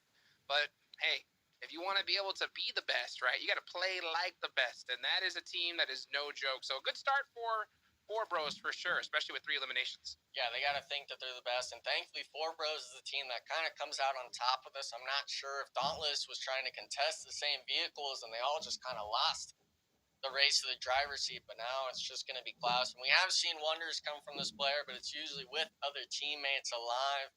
Dauntless, I was about to say that, they had some pretty good performances today. Few eliminations and stuff like that, and now it's just unfortunately falling apart. A lot of these teams, though, you're gonna want, if you're those top teams, obviously you want to be the ones to get the points. You want to bring that point gap back, like we saw after day 1, after the 6 matches.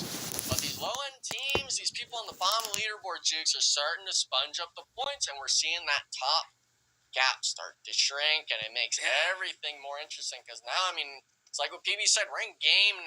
After this, we are halfway through the tournament. You're going to be really seeing some eye-openers on squads thinking, what are we doing here? Yeah, and I think we're seeing those point sponges at the bottom because just the top teams are just throwing in my eyes. We're seeing mistakes over and over and over again. Yeah, we saw Titan Gaming get some points in the last game, but like I said, I think it was just due to fortunate events, at least for that one, right? That one, I think they got a little bit lucky. They took advantage of it. And that doesn't happen often. And I'll tell you what, once we start facing these Brazilian squads, it's going to very rarely happen. So now Klaus gets spotted out and taken out. So 4 bros taking out the entire team of Dauntless off the rip. This is that start that they have been begging for, and 3 of those eliminations coming from Lao. Yeah, I mean, you love to see it, and as this sort of squad, I love how you've talked about it plenty in the past, Shooks, of these teams need to not leave it up to luck. They need to take the initiative and start doing things themselves, so at least you know that it wasn't up to luck. It ultimately, at the end of the day, was just how your squad performed in the tournament. And 4 bros, I think they've finally started to realize, unfortunately, at the halfway point, maybe it is still early enough for them that, hey, we're doing this completely wrong. We need to start shaking things up. They take the fight to Dauntless and ultimately get 4 free eliminations to their name without losing a single player on Arago. Yeah, you know what? That's something I was talking about when it came to like the meta shifts, right? The way I see the meta going is an all or nothing play style. Yeah. Okay. When you go into a fight, you have to send the whole squad as if you're like, okay, we either win this fight or we all go out right now. Yeah. Like no more hedging your bets because when placement points were worth 20 points, yeah, you know what? If you lost a fight, okay, let that one person live and just run away and try to get placement points, right? Yeah. Because it would work out. It would work out. It would work out for the overall leaderboards. That's not the case anymore. With 10 points being for first place, it dropping down to 6 for second. I mean, what are the odds you even get into top 2 by just being by yourself? How many times have you seen that, Enigma, especially in recent days? I mean, in the last year, it's virtually slim to none. Unless you're wanting that, you've had that prime position, you just get blessed with zones, it's not happening. And you had talked about, other reasons and stuff like that. We'll have to put a note into that. Strangers BD, this is the team that started to pop off. Now actually taking a fight with Golden Eagles. Both of these squad shoots have been performing pretty well on the day and getting caught around the corner. Ji-Woon getting a freebie for the squad. And look at the rest of the team. Strangers BD is having a watch from the mountain, hoping that their team... Actually, wait a second. Voltec's getting an opening knock, bringing this to a 3v3. I'm wondering if they're actually going to look for this 3v3 engagement. Ji-Woon with a heck of a knock there, looking like he's out of that movie Wanted. Well, let's see if he can repeat that here against Strangers BD because these guys are hot off the press, especially after that last match. Let's see what they're going to do going in for this third party. Mori does get knocked. That's going to hurt. So Golden Eagles need to take advantage of it. Ji-Woon up close and personal. Ooh. That nade just barely missing the mark there. Now let's see what happens here. Where's the rest of Strangers BD? They need to start getting onto this fight quick because SLR's around the corner. They're going to be looking down at this fight too. Yeah, I mean, SLR, I think, is kind of just saving grace right now. Thank you. We're going to be able to third-party this. But Strangers BD, they're trying to recover it, and unfortunately just not letting it happen. It's now just going to be Flash God X being the remaining people. But SLR, we saw in the back, was rotating above the hillside, looking down on the Golden Eagles squad. I'm interested to see, they have converged onto the compound here, Jukes. And we do have that solo. Maybe SLR could even find that freebie, but getting caught through the window. Koi, this is the player that makes the openings happen for his squad when it matters most. Laser! Koi, so sneaky there. And I think that, honestly, that play from Strangers BD was just a heat check. Yeah. I think that's what it was, I think that they were feeling so confident. They're like, yeah, let's just full send it, and made some mistakes in that process. You can't do that either at these levels. You got to play the same game no matter what. And meanwhile, Koi getting knocked. A nice play there from this player from Golden Eagles, starting to turn things around. Let's see what they can do now here. Going to see things slow down. Yeah, let them get this res off. Okay, yeah, you got a first aid. There we go. Yeah, beautiful. Now Kindness has to make a play. SLR down to 2 players. This is the problem. SLR, they make a great play. Execution, they having trouble just finishing teams. Yeah, and I don't know if it's them maybe not just focusing the knocks and stuff like that to get the even up on the squad-wise, but now Kindness, he's having to just force himself into a smoke chain while Golden Eagles now coming from the back foot, looking for full-blown aggression. Kindness is really hoping that White Eulogy is going to be able to give some sort of cover fire because 1v4 situation, one of these stairwells is not a pretty picture in my eyes.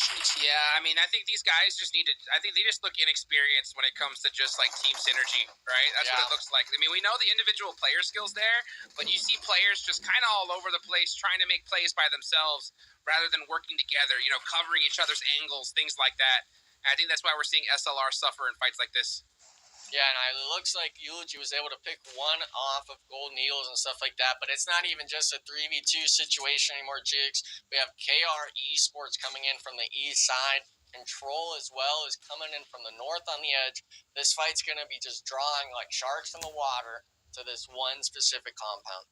Yeah, especially early game, teams need to definitely recognize that you have to have like an internal clock in your head when it comes to fights like this, right? Right when you engage in that fight, you got to know we need to finish this fight within this amount of time, like 30 seconds, or leave. Because if not, we're going to get third party. And that's exactly what's happening right here in this spot. Third party after third party after third party, just looking to take advantage of these teams that just took too long during this fight. Yeah, and I'd honestly want to say that KR Esports is maybe going to be the ones that fruit the labor, so to speak, but we're seeing Taco Lovers come by, Reality, any of these squads, if they think they're getting the one up, there's always a different team coming in. Everyone turns your eyes towards it, and for the most part, this part of the map isn't even center zone anymore.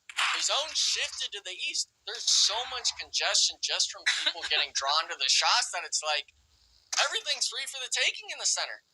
This is so crazy, on honesty, because, you know, like, when it comes to, like I say, I'm watching these games as though if it were, like, PMGO, right? Yeah. Like, because I want to see a North American team compete against these bad boys coming up soon. And, you know, when I look at this, you know, at those tournaments, we see 16 teams alive almost all the time in Zone 4 or 5, you know? And here, we're just seeing teams go out like crazy off the rip. So the aggression is definitely hotter in NA for sure. But, man, you know, sometimes you got to recognize that, you know what? Sometimes it's just not worth it. Like, you have to decide when to take the fight or just leave. And right now, if you're like KR Esports, this is too much time. Like, I would either full send everybody on Golden Eagles or just stop and move. Yeah, I mean, it's still just, we're seeing people start to camp out now on that south side mountain. All these teams are really just wanting a piece of the pie when it comes to these elimination points. I believe that's 3 Sheep Gaming on the southern side, that green logo, but KR Esports, they're going to have to try to keep this fight inside. Look at that. Wait, they actually went through the upstairs window, forcing them first floor, and everyone's just shooting shotguns right now. It's just one player left inside. But KR Esports, they did lose one player, but picking up 3 at the end. Now they got to be careful because now they got to know a third party's coming. And yeah, you can see Reality right there around the corner, just looking down at this. Meanwhile, we're seeing more fights go on over in the map, in the feed. Actually, it's going to be Taco Lovers. We saw them in the mix as this next zone pops on over. ICU looking to be in a good position in this one. A very classic Erangel circle, so nothing too crazy for these teams. They all know where they want to go. Yeah, and for the most part, TSG is looking to be the next team to third party this, but I'm not sure if they know Reality's on the hillside now, forcing KR Esports to try to take this fight, now losing another player down. It's just a duo on the first floor of the building, but I mean, it's just like we said, Jukes, I wish they had this sort of insight, even though it's not right.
Private Ryan kind of play, losing fate in the process, dragging them down to just 2 players, and ultimately it ended in their demise, leaving just Titan Gaming and the Panthers to battle it out.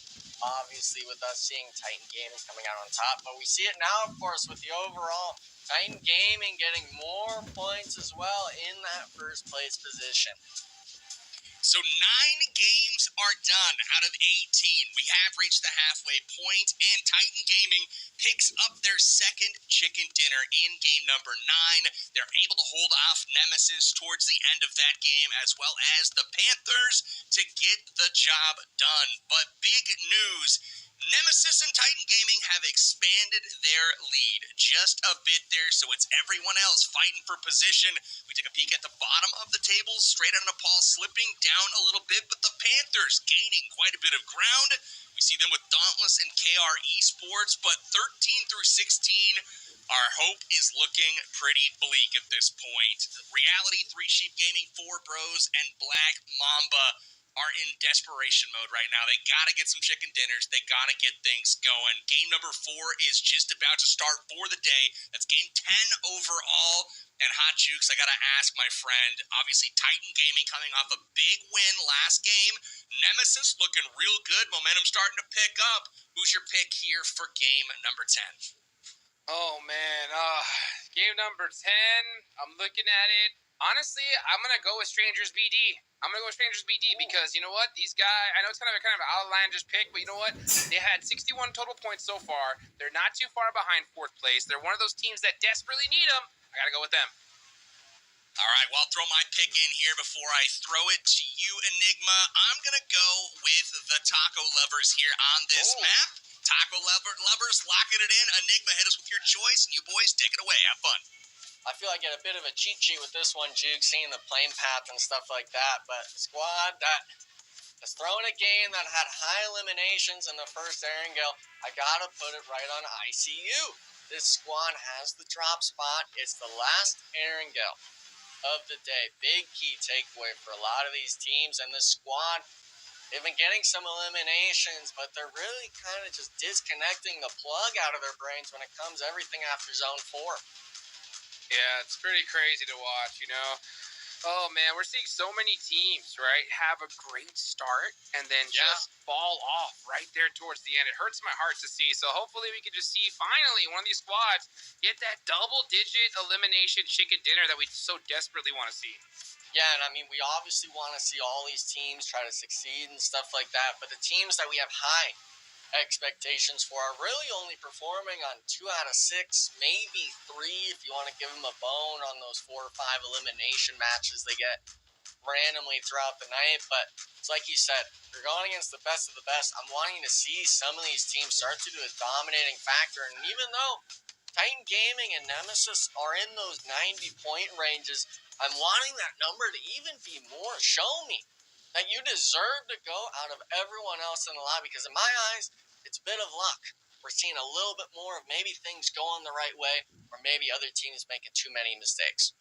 Yeah, that's what hurts to watch is, you know, I think a lot of these teams right now that are having some success on the leaderboards is because of those mistakes. And it's mistakes that you're not going to get away with. And that's for sure coming in later on, you know, if you make it to Brazil. So I got to see that dominance. And you know what? The thing is that PB said it best, right? For those teams at the bottom, it's their time to shine right here and now, right? I mean, we're now reaching that second half of the tournament. It's not over for them, right? By all means, it's not over, especially considering that we're seeing these top teams, you know, not make it happen. One team in particular is SLR, right? Where are they? At the start of this day, they have just fallen off the map.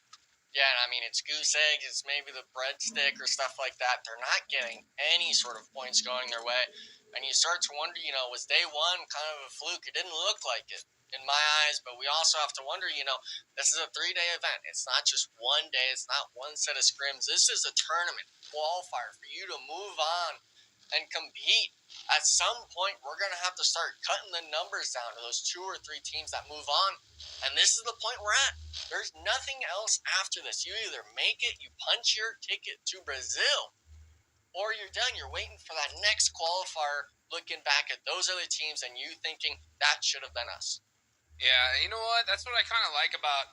I love this format because it's the same as PMGO. right? Yeah. It's the same as TMGO where, you know what? Top 3 is where all the money was. Yeah. Right? There was a big difference between top, like 3rd place and 4th on down. So, you know, it really just puts the stress on these teams. You know, the big thing about this region here in particular is that we're seeing these top squads not have that continuing dominance, right? Yeah. If we would have saw an SLR just like frag out these first 3 matches, then there would have been such a lead that there would have been a lock at this point. But they didn't, right? So that gap that we saw, that 22-point gap at the start of the day between 3rd and 4th, has shrunk like tremendously. Any one of these teams now can make it into that top 3. They know that. So, man, we got to see them start stepping up. And one team in particular that looks like they have the best chance is the spot I think we're looking at right now. What do you think about that? Yeah, team control. I mean, they had a bit of a lackluster day in my eyes for day 1, but day 2, they decided to start off strong. They've had consistent eliminations throughout the night and stuff like that. But we are going in the last 3 matches. Everything could change for a reason. And for the most part, with all of these squads and stuff like that, I think it's different now compared to the past because you don't get anything for showing up. You need to finish in that top placement. You should be wanting to be winning this, getting your ticket to the next. And just like you said with PMGO, with the money being held at the top, it shouldn't be just enough for you to show up. You should be wanting and being able to say that I'm the best out of these teams because the Alpha 7s, the Team Liquids, all of them, even Team Queso and stuff like that, no matter which team we were able to pull, I guarantee you that they all have that same mindset. Unfortunately, with North America, it seems like we're really kind of having stagnant, maybe not everyone on the squad having that mindset. Yeah, I mean, it's hard because this whole tournament's just so different than PMGO, right? We're seeing what we saw. Like, how many teams did we see go out at the start? I think it was crazy. It was like 6 or 7 teams. Yeah. You know, just and the thing is if you look at it through, like, a different pair of glasses, right? If you look at it through a microscope, did you realize that every team until the last died? You know, like, every single team that went in with that same strategy went out. So guess what that means? It doesn't work. You know what I'm saying? Like, that straight up is not the play. And that's the reason why we don't see, you know, so many squads do that. Like, there's a certain point where you have to realize, all right, if we're going to third party, we have to full push, nonstop, right? Take them out or go out, and then rotate immediately. If we stay and try to fight it out, we're going to get third party. We saw every single team do that, and every team that did got taken out. And I think the problem with that is just our region. A lot of people are just thinking the same way. We're not having people try something new. It's people kind of going textbook to textbook play, which unfortunately everyone in the other regions understands perfectly well, especially on Erangel being the tried and true map, what you're wanting to do if certain situations like this happens. That's why we see congestion on certain parts of the map, zone 3 to 4 range, openness. Yesterday, the perfect example would be the Nemesis game on Miramar. That zone, they had no right of controlling half of it, but they're the team that is able to apply that pressure, and everyone else is kind of just wanting to play it by the book, not trying to push the boundaries and do something new. And now we're seeing it with these squads. They're really starting to bite the bullet in terms of points. You hate to see it. You hate to see it. Now we're going to watch the Panthers go up against here. Let's see if Papa Three can pop him out the vehicle. Those shots look good, but just right off the mark. And now he's almost about to get run over. The jumping 180. Man, those vehicle plays are coming out so strong, and Illusion is now out of this game. Papi Triste is in big trouble as well. Yeah, and the sad thing is we're on another one. He had 2, if not 3 of those players down to 1 HP, not having the last connections matter in TP. I mean, it looks like they're trying to scramble to get away, but there's a solo on the rock, and it's, for the most part, it's really just pathetic in my eyes, Chooks. These teams just seems like they're making the same mistakes. Oh, man, 3 sheep looking like a bunch of sheep dogs, actually, right? Just herding in the crowd here with those buggies. So brutal. Hate to see that, but you know what? That'll do. That'll do right there. 3 eliminations so far. This is a good start for them. So you're going to see them press this building, just try to see if they can spot out that last player. He's not there, so nothing to worry about for that final player. But, I mean, it's done and dusted here. Like, I can't tell you how many times I see this play happen, where we see 3 players go out and then just 1 survives. But for what, Enigma? For what? And I honestly wonder how they even got to that position. They all had weapons in my eyes from what I had seen. It wasn't like they really failed in getting the vehicles, but DSG, the only ones with cars, it seems like going around just picking up them one by one, drive-bys, all that sort of stuff. The zone shift does happen, though. It actually centers towards the prison side of the map, and the scary thing about this is along this sort of western side of zone, I guess you could say, there's a lot of teams still in blue. A lot of people are maybe going to be eyeing come through these same focal points, these funnels. It's a matter if you're able to land those shots and maybe pick up a few extra eliminations. Yes, sir. So we're going to watch KR Esports from the blue zone trying to fight it out. They should just leave, but let's see what happens here. And that's the thing is, though, like at this type of game, yeah, you're going to see teams really just decide to fight it out in that blue, which makes things so much difficult. Wow, what a shot for Berlin.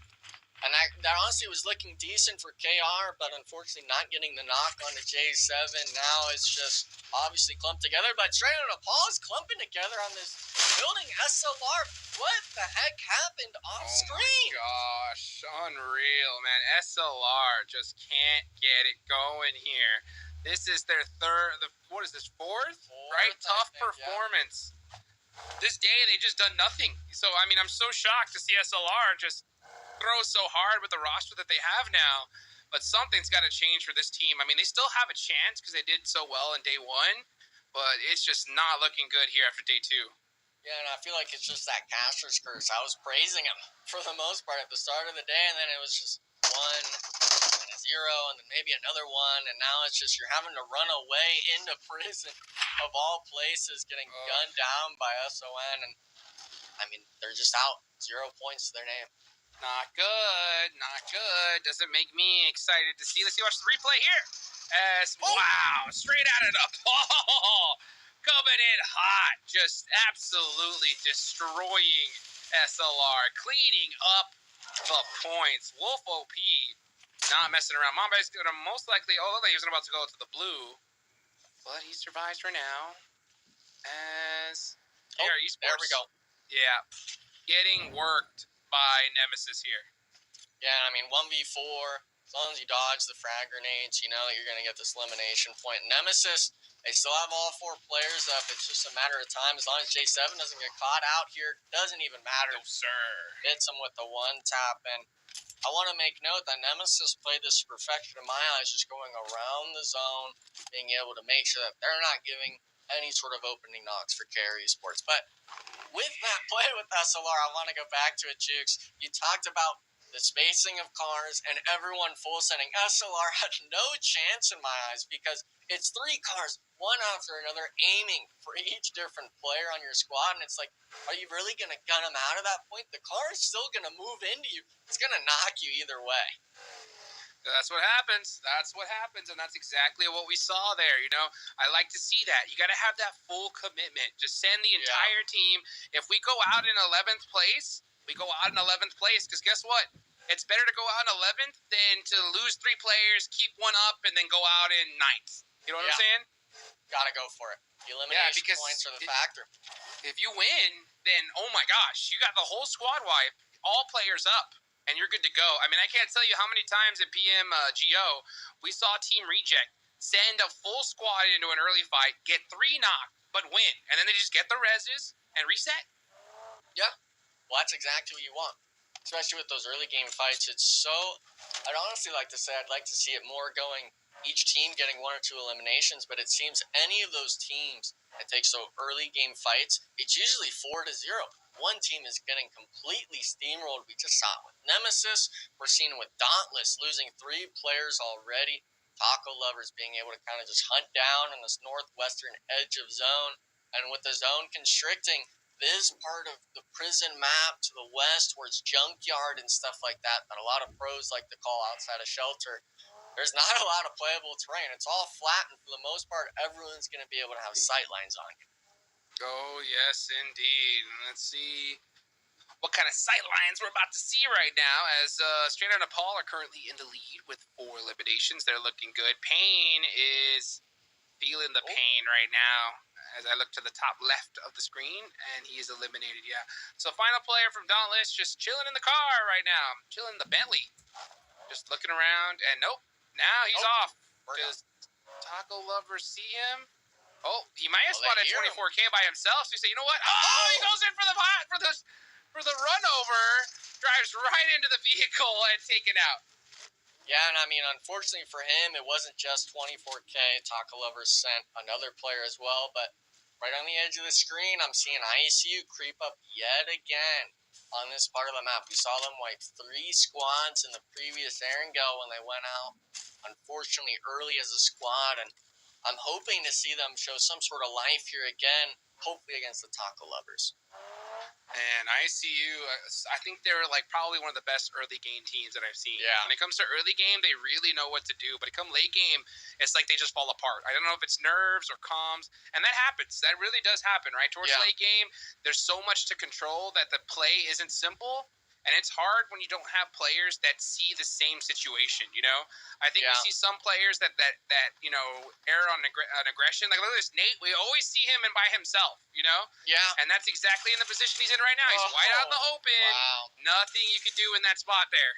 No recognition of how these other teams are going to be moving. Obviously, when you're playing chess, you're thinking of your move, but you got to think 3 steps ahead, Jukes. You're needing to make sure that you're not getting caught out in the open. And I mean, it's just literally completely isolated from the squad. It wasn't even like Zuko stopped. There's no cover here.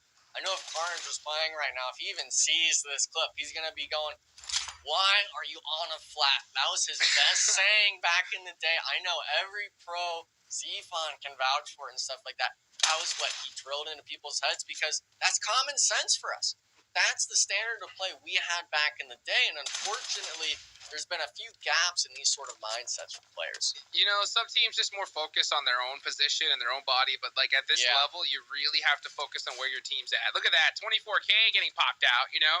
He was trying to get some recognition, but guess what? Boom, he's out of there, just like that. You got to have your head on a swivel, and you can't stay in that same spot for too long. And Nemesis taking advantage of its 6 eliminations so far. As a matter of fact, Fate's going to get that steal and take Nate out himself. Wow. And so ICU down to 3 players. If you notice the top teams, Enigma, they always put their body in a position to where their teammates can cover them. Like they're never just out in the open. Like even if they do a slight split, they're behind cover and close enough to their teammate where if they get into trouble, they can easily get a smoked and rezzed or something, you know? Yeah. And that's what I want to see more of here. If you separate yourself too much, like we just saw Nate do, I mean, there's nothing you can do if you get knocked. Yeah, and I think Nemesis is one of those squads where they're used to taking that aggression. The big key point for me I see is when you're on these fights where your teammate's in front of you on the top of a hillside. Can you give cover to them and stuff like that? And look at this. Zuko's down below trying to hold Nemesis, but no one's set up to overwatch him. They were maybe thinking of leaving. I'm not sure what IC's game plan is, but we're having a 2v4 now against the most dominant team, it seemed like, from the last lobby. Yeah, and ICU is just too separated. That pre-nade, though, from Juancho has opened things up. That Spec getting knocked is huge, so ICU not making it happen right there. As a matter of fact, that's just Juancho. Berlin coming out, though. Got to be careful. Jumps through the window. Tries to go for the jump shot. But, man, I'll tell you what, ICU needs to finish this fight fast because there are other teams just waiting in this area. They got to be careful. Yeah, Let's see what's going to happen. The scary thing right there is I really wanted Berlin to get the knock on Juancho. He gave the full reset, and Valak gets the read of re-knock on the situation. I think he understands that. J7, 1 HP, going for another nade cook, jumps inside, dodging the damage, but they know what it's all about right now, Jukes, and it's down to just a solo. ICU bringing this back in the 2v4 spot, but I'm seeing other colors start popping up on the screen. Is this really going to stay a 2v1 situation out here? Let's see what happens here. So right now, best case scenario is ICU just gets this elimination. I mean, again, ICU is so good in the early game. They're getting tons of eliminations, but they're not getting those placement points at all. Yeah. And they need them at this point because they are so far behind on the leaderboards. If they were currently like in the top 3, then this would be okay, right? But at this point, they need a double-digit elimination chicken dinner to catch up. Let's see if Valak, he recognizes Berlin and takes them out. So next zone about to pop. Where's it going to go? It goes down towards Mansion. Golden Eagles are currently sitting there. It's 3 Sheep Gaming as well. And the rest of these teams are going to have to start moving on in. Yeah, the scary thing is this is literally just a completely flat, open field. I mean, unless you're Golden Eagles or TSG, who's already set up in the center, you're going to be fighting for a little lip on the edge of zone or maybe just full sending into the bunkers. And if you're ICU, you wanted to have the 4-man to play against taco lovers and stuff like that. But now you're down to just 2. You're going to need to somehow weasel your way in and pick up more eliminations against all these other squads that have been able to stay alive. And Titan, they're starting to bring the pressure towards Black Mamba now. Let's see what happens here as Rido on fire, putting some shots down range. Let's see what Titan Gaming could do as they're keeping an eye towards 4 bros. A little bit split up right here. Let's see how they decide to work together, using those smokes to push on up and trying to get into this next zone. Here comes Remix from Team Control. Team Control been very consistent here. Let's see what happens with this nade onto Golden Eagles. This looks good. Oh, wow. Rocket launches that vehicle, and Golden Eagles are done for. Yeah, and Remix, I think, was the key factor. He went so close to the Golden Eagles without getting knocked, giving himself the pressure and the availability. But unfortunately, the rest of his teammates not dropping smokes down, covering the backside. Now is just going to be a solo. I really liked their positioning, but now that whole part of the map is completely free. He forfeited it to Titan Gaming. Oh, boy. They sure did. And you can just see Remix looking up on top. Last player up. Going to try and put some points on the board by himself. So we're seeing a lot of these early eliminations and teams going out. It's so crazy to see that we're in stage 5 and there are only 8 teams remaining. Yeah, 20 players. I mean, we're talking not even more than 2 squads have the full 4-man. Everyone else, and obviously the elimination spread, we see it on the right side, 6-5-5-4. It's not just one team, since Nemesis was eliminated early on, kind of getting all these elimination points, which tells me that everyone's kind of having stragglers get caught out. No one's really being able to keep the 4-man up coming into that zone 6-7 range when it matters most. So tough as we keep an eye on Remix, just trying to get that intel. Next zone's about to pop. Next 45 seconds. We're going to see, this is that planning phase right now. You got to dial it in with your squad, figure out what you're going to do. You can see HP Sheep Gaming, they are very happy in this open meadow. That is their natural habitat. And just grazing. Yeah, just grazing right now. Trying to hopefully maybe munch on some Titan. Let's see if that's able to happen, though.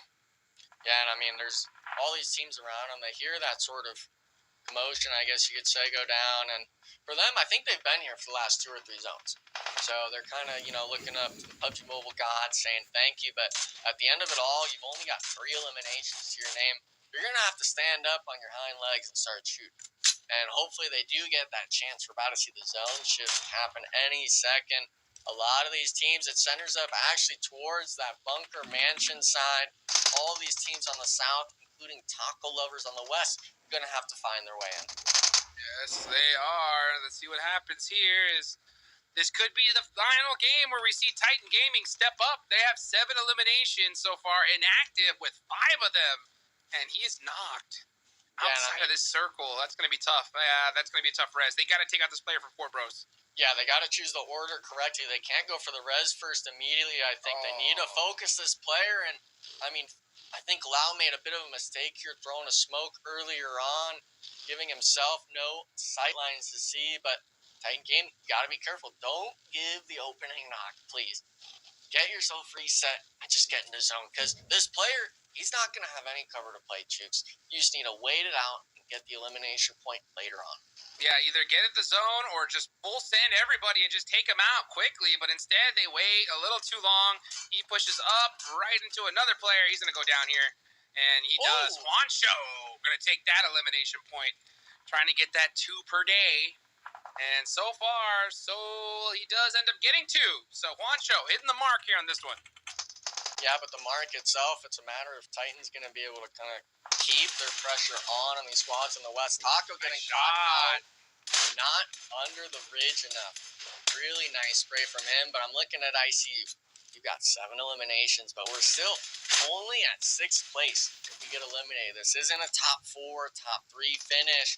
And with everyone kind of coming around you, every single team's congesting. Valak having a lot of pressure on him. Actually, it's just Juancho now.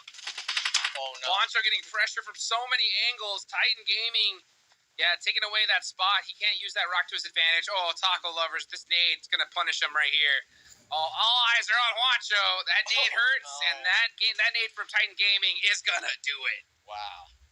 And I mean, Titan Gaming, it's kind of like, at least they were able to pick up these eliminations, but I feel bad for ICU. They do get those eliminations on Taco Lovers just before Juancho gets eliminated, kind of from the grave martyrdom with the nade, getting the wipe, but Valak not being able to hold back the three-person send, and Titan Gaming, fortunately for them, getting the positioning. Wow, Titan Gaming looking to get that double-digit elimination chicken dinner. Wow. They have the angles. Wow, just taking advantage of the spot. I mean, they have the entire lay of the land here. Now's the time to just step up and dominate. Send the whole squad everywhere. There's no reason even to, just send them everywhere. Just clean this one up. This is an automatic chicken dinner. Yeah, this is 2 solos left alive as long as Redux doesn't, both of them don't get knocked. Doesn't even matter. Down to just a solo now, and this is stage 6 here, Jigs. Titan Gaming 14, hopefully going to make it 15 if they can find the solo player. And I believe this player of Reality has been solo for the last 2 or 3 zones, so nice placements from his squad. But look at this, 1 elimination to their name. The snake in the grass. Really worth? Making it happen. You know what I'm saying? Getting in some placement points here. You don't see this happen very often, but with an open field play, he's gonna take advantage of it. Did he get spotted? I wonder if Cash did. I mean, they have a few laps. Why even crouch at this point? That's crazy. That's where you go to blue zone. If you see all 4 players in a vehicle, I think you just deny it. Or he hits the shot up over the thirst, and Active is taken out, and he was dominating. He was straight up dominating, and then Cash finally getting ran over. What a way to finish it. Titan Gaming. See, that's what I want to see. That's how you win a game right there. I mean, that's how you do it. That's how you do it. Domination. I mean, they worked that eastern north side, buy shelter and stuff like that. ICU, they saw they're only down to duos. They trimmed 4 bros off when they were trying to come in the zone, and ultimately everyone else was fighting each other. When you give a team like Titan Gaming the room for this is where they make the magic happen. And PB, I feel like we had a repeat of yesterday. Fellas, we had a repeat of yesterday. We had a repeat of last game. Titan Gaming back-to-back with the chicken dinners, and that is exactly what we were trying to see from them. They came with the aggressive play this time, and I really liked how their order of operations, when they did have an active knock, they were able to go put the pressure on that front line and scare off the opponent rather than potentially have that momentum start to take down their squad, ultimately able to push that all the way to the end circle for a chicken dinner. But how about this straight out of Nepal squad? They sure are fun to watch out of the vehicles. I tell you what, running over SLR there, who unfortunately has not shown up for a 4th game in a row. Hot Jukes, what is up with SLR? I have no idea. It hurts to watch. I mean, this is such a crazy squad. I mean, and now that you got Kindness and Koi there, and they're just not able to get it done. I think that they're struggling with the same thing that ICU is, right? I think that they have such great individual players, but they just don't have that synergy, that you just see them just kind of playing by themselves, trying to make plays, and that works. But if you go against a team that's just like really working together, it's tough to beat. It really is. So definitely a big gap is going to be opened up at the top of the tables now, but 2nd and 3rd place are really kind of the things I've got my eye on. And with Super Lazy Reflex not showing up, that was our top performer coming in today.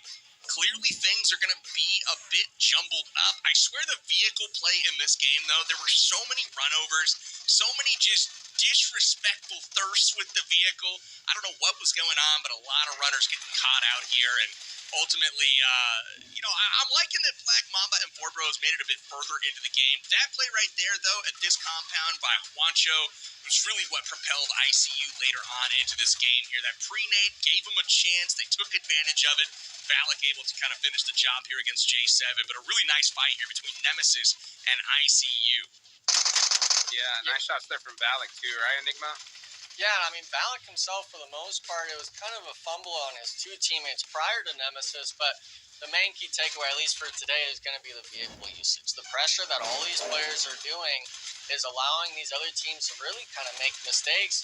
But we're also seeing players like Nate. We're seeing players like Dauntless where they're getting caught out next to their vehicles thinking it's that sort of safe haven. So we kind of get both sides of that spectrum in terms of the level of play and what's right and wrong. But for the most part, Titan Gaming, they were doing everything right this game. They had all of their players working in unison compared to the first two games we saw from them. And now, unfortunately for these other squads, that's a team that is already at the top. They're going to be making the point gap even larger after this. Absolutely. I felt so terrible for Juancho being pinned behind that rock there. Not exactly what he was hoping for. I remember him turning around, looking over his shoulder, and seeing a player at like every angle as he was looking around there. But here are your match rankings. Titan Gaming going back-to-back with their second chicken dinner of the day. 24 points. That's a big performance from them, because that's going to move them up the overalls, which is absolutely clutch here. Straight out of Nepal, another decent performance from them. They're not making big points today, but they've been pretty consistent and a lot of fun to watch.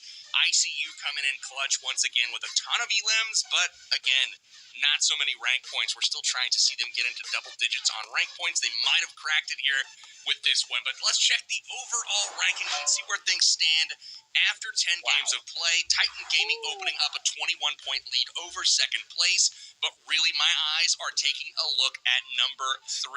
Super Lazy Reflex holding on for dear life right now. A 2-point gap over Team Control, who has gotten to within 2 hot jukes. They started the day with 22 points to go, and now it's down to 2.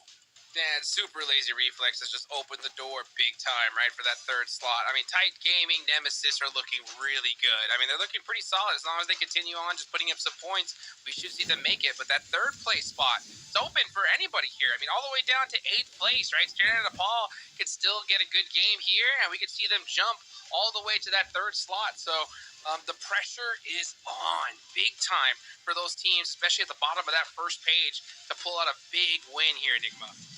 Yeah, and I think for the most part, I can't even discredit 9th place, the Golden Eagles so far, because today overall it seems they've had pretty good performances. The Panthers, unfortunately, not being the case, but if any of these squads, I guess you could say above 12, have one of those double-digit elimination games, I could see them maybe shooting up. But the problem is we're getting to less and less matches you get to play, with first and second kind of solidifying themselves a bit of a point gap. Everyone's eyeing third place, and we're talking over half the lobby doing that. Absolutely. So Titan Gaming having the last laugh in games 9 and 10. They've opened up a 45-point gap over third place, so they could not show up for the next 2 games and be just fine. We'll see if they can keep the momentum going. We'll take a quick break and be right back for game number 11.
Alright, PUBG Mobile fans, welcome back. The story of the day so far has been Titan Gaming, but not just Titan Gaming.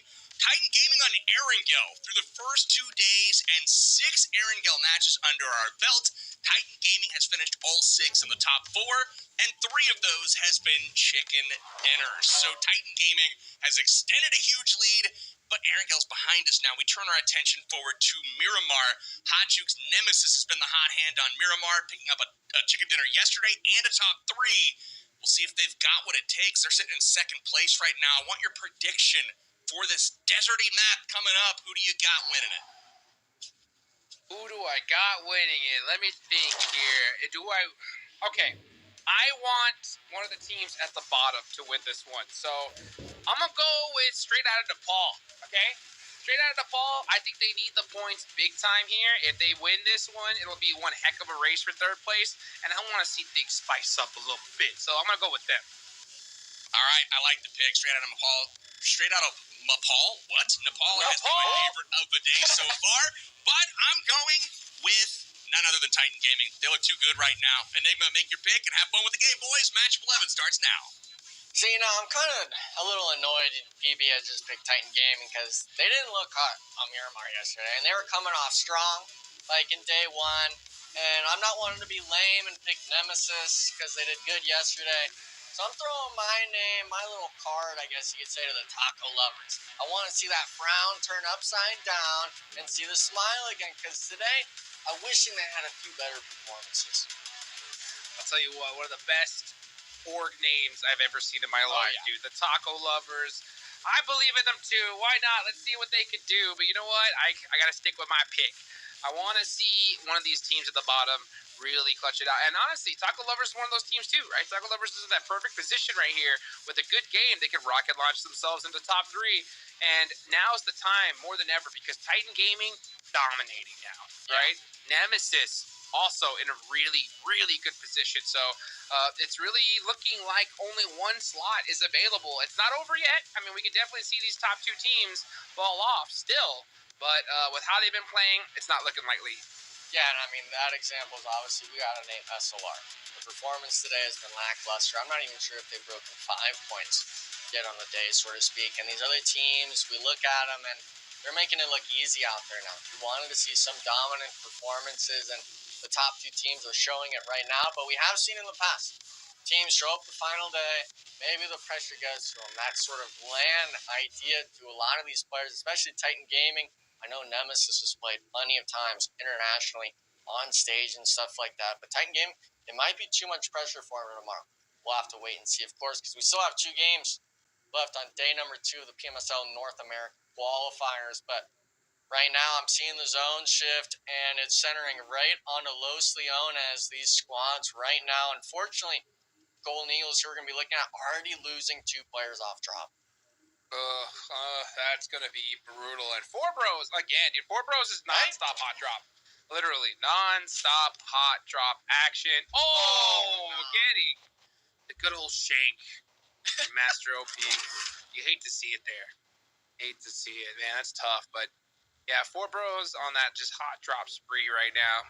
And trying to make something happen. Where are they at right now on the leaderboards? Oh, yeah, they're in 15th. So it's not working. Yeah, and I mean, you got to do something at some point. I'm liking that they're trying to show signs of life, but compared to the top of it, you got to be top 3. Top 3's got a full working heartbeat. They're marathon runners, whatever kind of certification you want to say to them. These lower end teams, I mean, they need to have 2 star seller performances here tonight and then be able to carry that over somehow to tomorrow. Yes, sir, indeed, man, because right now, these top 2 teams are looking good. You know, when it comes to Titan Gaming, Inactive, I got the chance to hang out with Inactive a little bit in Saudi Arabia. I got to hang out with him, and he was really excited. This is back when he was playing with Mezexis. And this is a big global event, you know. He traveled all the way across the world. He was getting his photos done and everything. He was super excited. And he went up against those global teams, and he got, as well as the rest of the squad, got a good old-fashioned pow-pow. You know what I'm saying? They got punished. Listen, that's just a reality check in my eyes, because if you're not already at the top of your game in our region, you go against other regions where they have the mindset developed already of them being able to go against international teams. I mean, you're just going to be put down like a dog, so to speak. It's not going to be pretty. And unfortunately, that was the case for the roster at the time, and that's why you and I, especially today, have been so critical about, you know, the mistakes we see, about the choices these teams make, because obviously we're the casters. We get to see everything from a bird's eye view and kind of be able to do it, but you also got to step back and think, you know, why aren't other players thinking of this stuff? Because in our eyes, it's not really rocket science for a lot of these mistakes. It's always something small, minute, something easy that should kind of just be ingrained like the back of your hand.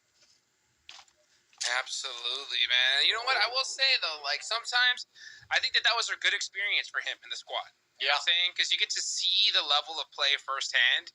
And if it's your first time really playing at that level, your eyes are open to, like, okay, this is what you have to prepare for, right? This is where the meta's going. This is what the top teams do. You learn so much. And I'm glad that experience, you can see it translating for sure, right? Because he knows what to do. You can see the squad having that success here. I do believe that some of the some of the games that they won were due to some, errors made by other squads. Like, the first Erangel that they won. ICU, if they would have held that spot down, they should have won that game. But Titan Gaming took advantage of it, won the game after that. But the last game was the big one for me. That was the one where I get to see and be like, all right, this is a team that I want to see. If they can continue to play like that, then they're going to be a shoo-in, obviously, for Brazil. And who knows? Maybe we see them adapt and actually stand a chance over there. Yeah, and the whole thing is, like my brother says, pressure makes diamonds. Thank you, brother, so to speak.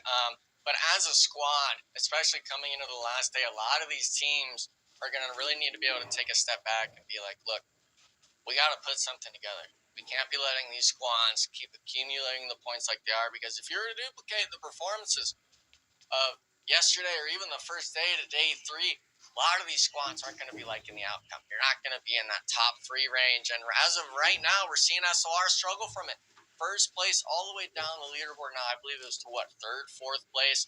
But Nemesis and Titan Gaming, they're in the top 2. Yeah, a few shaky performances on the day, but they're able to bounce back and keep that pressure on. And that's why we see such a major point lead. Yes, sir, indeed. A big point lead for them, so they're feeling good, And these teams, though, this is where it's going to really... This is what this game's about, right? Right now, It's about those teams in that mid-pack. This is their chance, right, to really pass up these squads and try to make it punch their ticket on over to Brazil. Reality Pain gets that initial knock onto one of the taco lovers, and he's going to get that thirst right there. So, oh, gosh. Man, just trying to get too much intel. And that's one thing I noticed, too, is I noticed in NA, teams, even though they get a location, there's always that one player that's just driving around, Yeah. And, yeah, it does work out for intel, but we also see it be kind of like a coin flip. And that coin flip being that you lose that player due to them just getting spotted out by another team. Yeah, the main thing is I think we see other regions kind of pull that sort of aggression off, but they're not really understanding when to use it. And as of right now, a lot of these teams, they're driving up hillsides and stuff like that. We see TSG literally being the example right now. They're driving uphill trying to scout, but there's no Overwatch, barely getting into it now. But we look at it all, which team's really going to be coming out on top of this? And we're going to see right now, 3 Sheep Gaming getting some shots on the KR. And Sion's going to have to figure out what to do here. As he's looking back, going to try and pop in the vehicle, maybe even eject from this. Yeah, the rest of the team's too far away. This is what I'm talking about. No. Just too separate, and there's nothing that he could do. They're down to 2 players, and they're just going to take off. Yeah, and their saving grace for TSG was, I believe, straight out of Nepal, getting a knock onto KR Esports. Maybe even 2 of them knocked. We see them kind of dropping the smokes right now, but if straight out of Nepal is not there, you're getting wiped in 16. You're not even making it to the first zone closing. As of right now, obviously, we're seeing the shift, and oh my... oh, man. Oh, baby! Hey. Let's go! Hey, the Michael Phelps are going to be coming out. I know PB wanted that today, some sort of swim action, but these 2 squads, thankfully for them, they're center zone, but if you're TSG, you could have had 4 players up right now. You would have been dead center, had the pickings of the world in your hand, and now you got to play duo. You got to give that hurts. Hurts to see, and that's what I'm talking about. Is that all it takes is, these kind of zone shifts to really, I think, wake you up and realize that, man, you know what? A lot of these early fights are just not worth it at this point. I think that if you're a team, you should hunt down those third parties in the early game, because you know what, it could be advantageous for you, maybe even camp a vehicle rotation.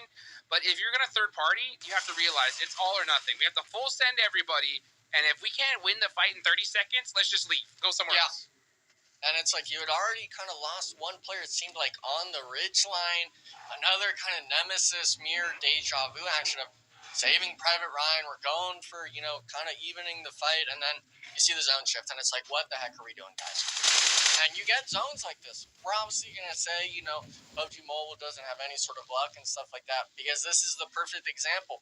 It's your decision-making before and after this of what you do in these prime positions. And for them, TSG, unfortunately, falling short of it all. Yeah, falling short big time, man. It's so tough, especially now that we're at that latter second half of this tournament. Time is running short, that's for sure. And you do not want to be in the last game of this one here. Yeah. Because especially it's top 3 that make it. There's going to be half this lobby that realizes they have no mathematical chance of making it in. And if you're in the last game and you need 10 points, it's going to be absolute chaos on that last game. You're going to have players that are sad, going to rage quit, that are just going to try to just run in, push everything. And you're going to have some toxic players that are going to try and take you out. You do not want to be there. So I think that now more than ever, you gotta pretend this is the last day. You know, like when you're imagining as a kid, right? Like this is that 3-point line. You know, half a second on the clock. You got to make that shot. Yeah, and I've been in that spot previously with Wildcard and the previous PMPLs. We've had it where we're 3-5 points away from making a few extra $1,000. For this, it's even larger stakes. For that third place spot being up for grabs for over half the lobby to take. And then you wonder, what are these lower end teams doing? We had teams dropping on us on the very last game, us coming into zone with 0 meds. It's a matter of how you're able to adapt to certain situations, because you do have to remember, these lower end teams, maybe they want to scout the lobby sooner. Maybe they don't want to keep it as competitive as it has been the last 2 days because they don't have a shot. How these top teams, the experience, that's where it comes in, of being able to adapt and overcome these adversities, I guess you could say, and make sure that you don't miss out on the very last game. Yes, sir, indeed. Not to mention, right, you're also going to have like those players that are going to realize that, hey, you know what, this isn't the team for me. I'm going to go out myself and just start fragging out like crazy, so that way I can kind of put something on my resume to hopefully get picked up by someone of these other squads. That happens too a lot, so we're going to see what happens here. Valak goes down early for ICU. ICU going to be stuck as a 3-man. That's going to be tough for them. Nate on this huge off angle once again. Like, I want to, like, this is a 3-man. Nate, just get with your squad. Just stay with your team. Stay together. You don't really need to be holding off angles at this point. Yeah, I don't like any of this sort of isolation. They weren't even in zone here as well, so these people still having to find their way into the white parts of zones, not staying in the blue. But with a zone like this, the water is going to be taking out a bunch of playable area in the zone, congesting all of this edge, because at the end of the day, you're going to need to see how this shifts. If it goes to that west side, you're going to need to be anchoring up. If it goes to the east side, you're going to have to start fighting through even more teams, because with the water in play, that means everyone else is closer in the playable land, and you start seeing disasters strike, just like with Valak. Exactly right. Let's see right now is Rush starting to keep an eye on Golden Eagles. Oh, he's in trouble. Yeah, that nade definitely stung. Rush is going to, actually find some shots underneath the bus here. The smokes do come out. Actually, not a bus. It's a tractor. And it just wasn't enough. Yeah, the wheels ain't saving them. And, I mean, that is exactly what I said. You're trying to rotate through. The Golden Eagles just getting pieced out. You didn't even make it halfway through the field because all 4 players are able to shoot you. You see ICU as well off in the distance. They were able to get away, but all these teams are already losing casualties. We're actually down to 52 total players in the lobby, and we're only in stage 3. This is Miramar. This should be a map where we're seeing 16 teams alive, maybe 60 players at this part of the zone. And we're below that. It's wild, and we're starting to see fights come out like crazy in zone number 3 here. It's an all-out war, but then again, yeah, this does have to do with this circle, right? The fact that the circle, a good almost half of it is taken up by the water, so that basically turns us into like a stage 5. So we're going to see right now, Crow from Titan Gaming, you know, they had a great few Aaron Gales on day 1 and then just fell off in Miramar. Let's see if they could break that curse and put something on the board here. They're down to 2 already, and Rin was the one that had those 2. So we're going to see right now is Crow just going to try to full send it into this circle, and it is not looking good. Yeah, I honestly kind of question, if you're one of these squads, do you ever think of just sitting in the blue zone and tanking it? The zone shift happens, there's a lot less water, but it's not like there was any land really to play to begin with, so you're having to still fight these teams inside. Nemesis is trying to take that action, but the Panthers, being the opening knock, they get the second one as well. And unfortunately for Nemesis, they get the return jukes, but they have the players across the street. They're not able to come up and apply pressure, leaving TP to potentially get the reset. Oh, yeah. Berlin's going to go for the rotation. I do like this, though. If you're Nemesis, just full send it at this point. Might as well. Try to go make something happen here. And if you lose to the Panthers, that's not going to hurt you too bad since they're not in a position to try to pass you. So let's see what now is Berlin's going to try to apply some pressure. Berlin gets the knock onto Illusion, but gets knocked himself. It's all up to Spec by himself in the back line. What you going to do, Spec? Yeah, I mean, this is a player that can make the magic happen for the most part.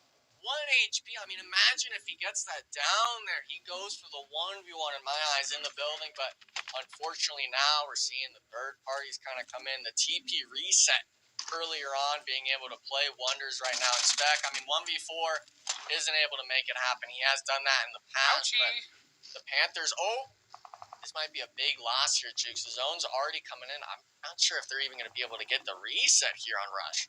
Oh, they should be slow. Or actually, no, right inside. Actually, next to it. Right next to it. I got him. There you go. And time to send it on into the circle. He's going to rush probably right here to this truck, maybe the dip. Nope, never mind. Meanwhile, we're going to see Reality down to their last player. It's Cash. He has 4 eliminations so far. Now going to finally start going for the resets here. Yeah, and I mean, if Reality can get the full reset off, it would be a huge game for them because they don't really have that many teams around them.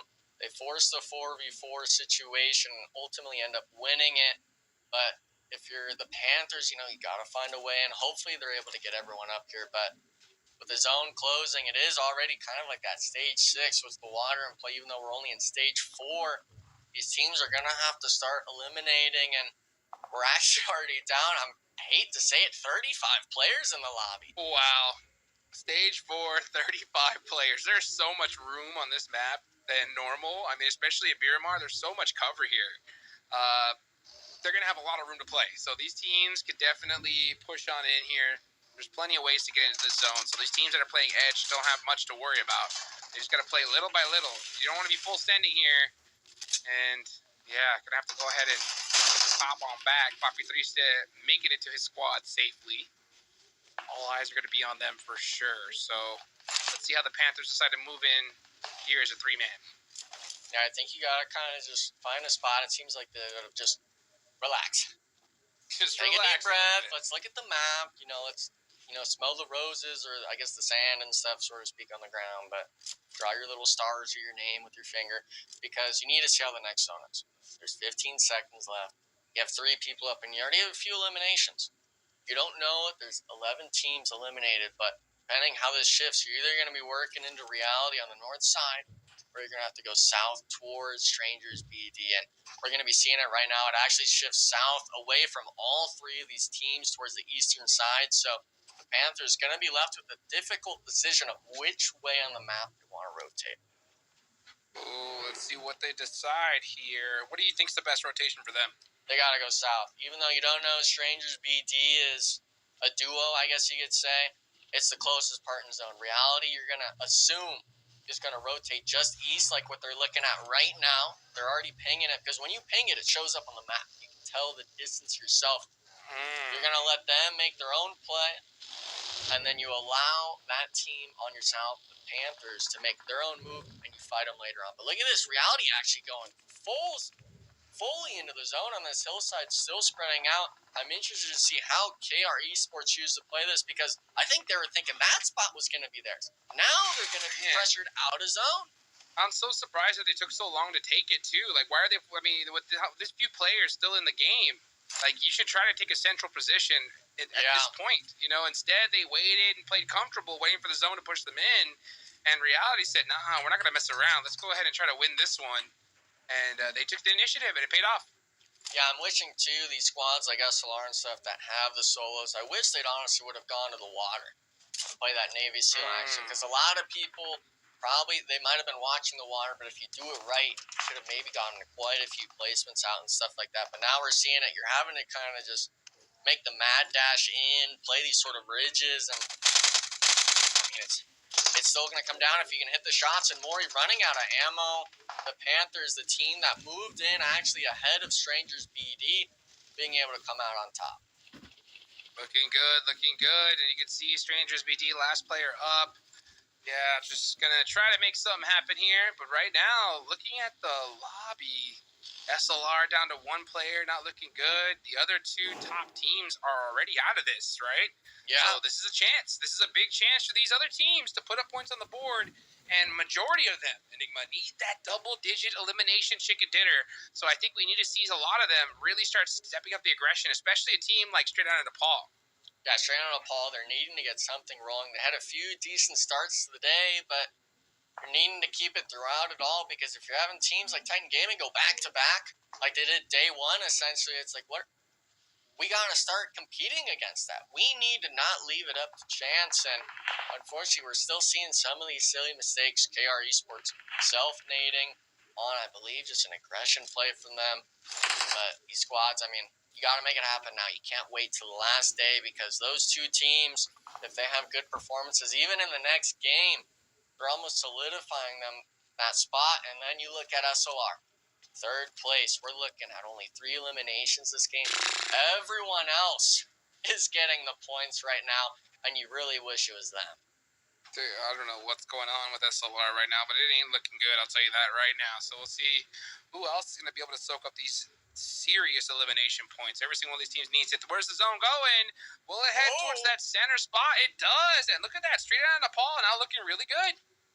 Yeah, center spot. They get a few ridges they can look at and stuff like that. They're not completely sunken down in the bottom of the zone, I guess you could say, like TSG and SLR are. But you're looking at Dauntless. They hold that western side of the map. There's a few players just to the north as well. But it's all going to be a matter of when you choose to make these rotations. When do you choose to take the fights? Because if you wait too long, SON's going to be taking advantage of you.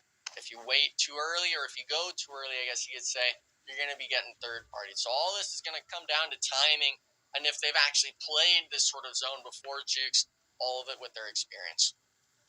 Now, let's see what is going to happen as we're going to look at the last player from SLR, just trying to survive at this point here. Ayuya and the rest of Control. This is the big team right here. Team Control are very, very close to breaking that top 3. So you can see them just amped right now. They don't have any eliminations, but that's okay, right? You can soak up all the eliminations here at the end of the game. Ayuya deciding to shoot. What? Why? I don't know about that one. I'm questioning him. That hurt. I mean, he's hoping we didn't see that, and we definitely did, because he's out his own, Jukes. The player wasn't even in a spot I think you could thirst him, and now KR Esports, they know this eastern side is them getting hawked on by, so they're actually forcing themselves into the zone. And I bet you right now, KR Esports is probably not going to peek at all. Oh, they knew Ayuya saw them, and KR didn't even realize that he was there. He could have done something if they would have just been a little bit more patient. Sometimes that trigger discipline is just so huge. And let's see what he decides to do, though. Can he make the best of it? Yeah. No. Yeah, now he's just going to go ahead and leave. Back it up. Yep. Or maybe just crest that hill. I mean, but this is what I'm saying. He's by himself, though. He could easily get knocked from back here. He's got to be careful. Just go with your squad. Yeah, I mean, a minute 20, maybe he's thinking he's got time. But look, you already shot. You gave it away. As long as these other players that you're shooting at aren't forgetting about you, they have short-term memory loss or something, your spot's going to be useless. It's just like, I don't know why you're putting yourself in a position where you could get knocked. Like, at this game, like, I always say this, right? There's a lot of positions where it's like a coin flip. And to win games, a lot of the times, it's just reducing the amount of coin flips that you take, right? Yeah. So, like, right now, he's in a spot that if he gets knocked, he's going to put his team in a very bad position. Just go down with your squad. Just be there. If you get knocked, your team can pick you up. Yeah, there you go. Ayuya. Yeah. Let it go. Come on. Let it go. Come on, let's get it happening. We got 3 other teammates that are shooting.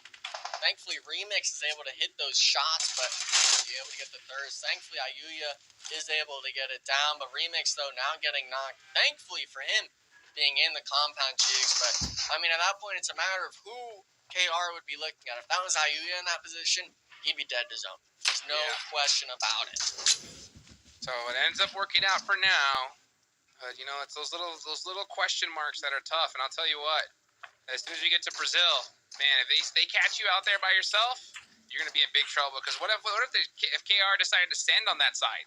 Yeah. And then they would have been in a 3v1 situation against him and then crest down the hill against the rest of his squad. So, yeah, little things like that, you got to be careful. But let's see what ends up working out here. As Team Control, they still have everybody up. Now they have to move into the next circle. 33 seconds on the clock. It's time to get looted up and ready to go. Where are they going to send it? Are they going to rotate down south? Yeah, it's got to be the only way. Yeah, that's the only chance they have. They have to go down the hill. Yeah, and the trouble is, though, is that roadside on the south doesn't really have too much playable area. It looks like there's 2 solos as well. Dauntless might have an angle from the west as they creep their way in on top of straight out of Paul. But these teams themselves, you're going to have to start taking the fights fast. And it looks like Control opting to go towards I believe it was KR Esports here. All of them, I mean, look at it. Every single arrow from Straight Outta Nepal is just dead centered on this north side. And it's not even a 4v4. We've got Taco Lovers now coming in from the backside. Here they go. And look at that. It's going to be SLR out of there. Now it's a chance for all these teams to soak up some serious points here to try and get into that top 3. Dauntless keeping an eye out. Up top, they lose another player, though. That's good. That's not good. Salty and Klaus really need to start pressing this. Salty gets a knock on a Poppy 3-stit. That's huge. Now let's see what Klaus can do. Could this nade hit? If it does, that's going to be huge for Dauntless.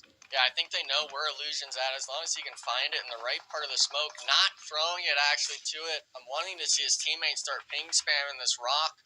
Because at the end of the day, if you get this knock onto Illusion, it's safe to say you can get the reset behind you, but it doesn't matter. Klaus fishing out the players of the Panthers. Illusion will get the reset on his teammate, making this a 2v2 situation. But all these squads, they opted to take these fights, and it's going back and forth for him.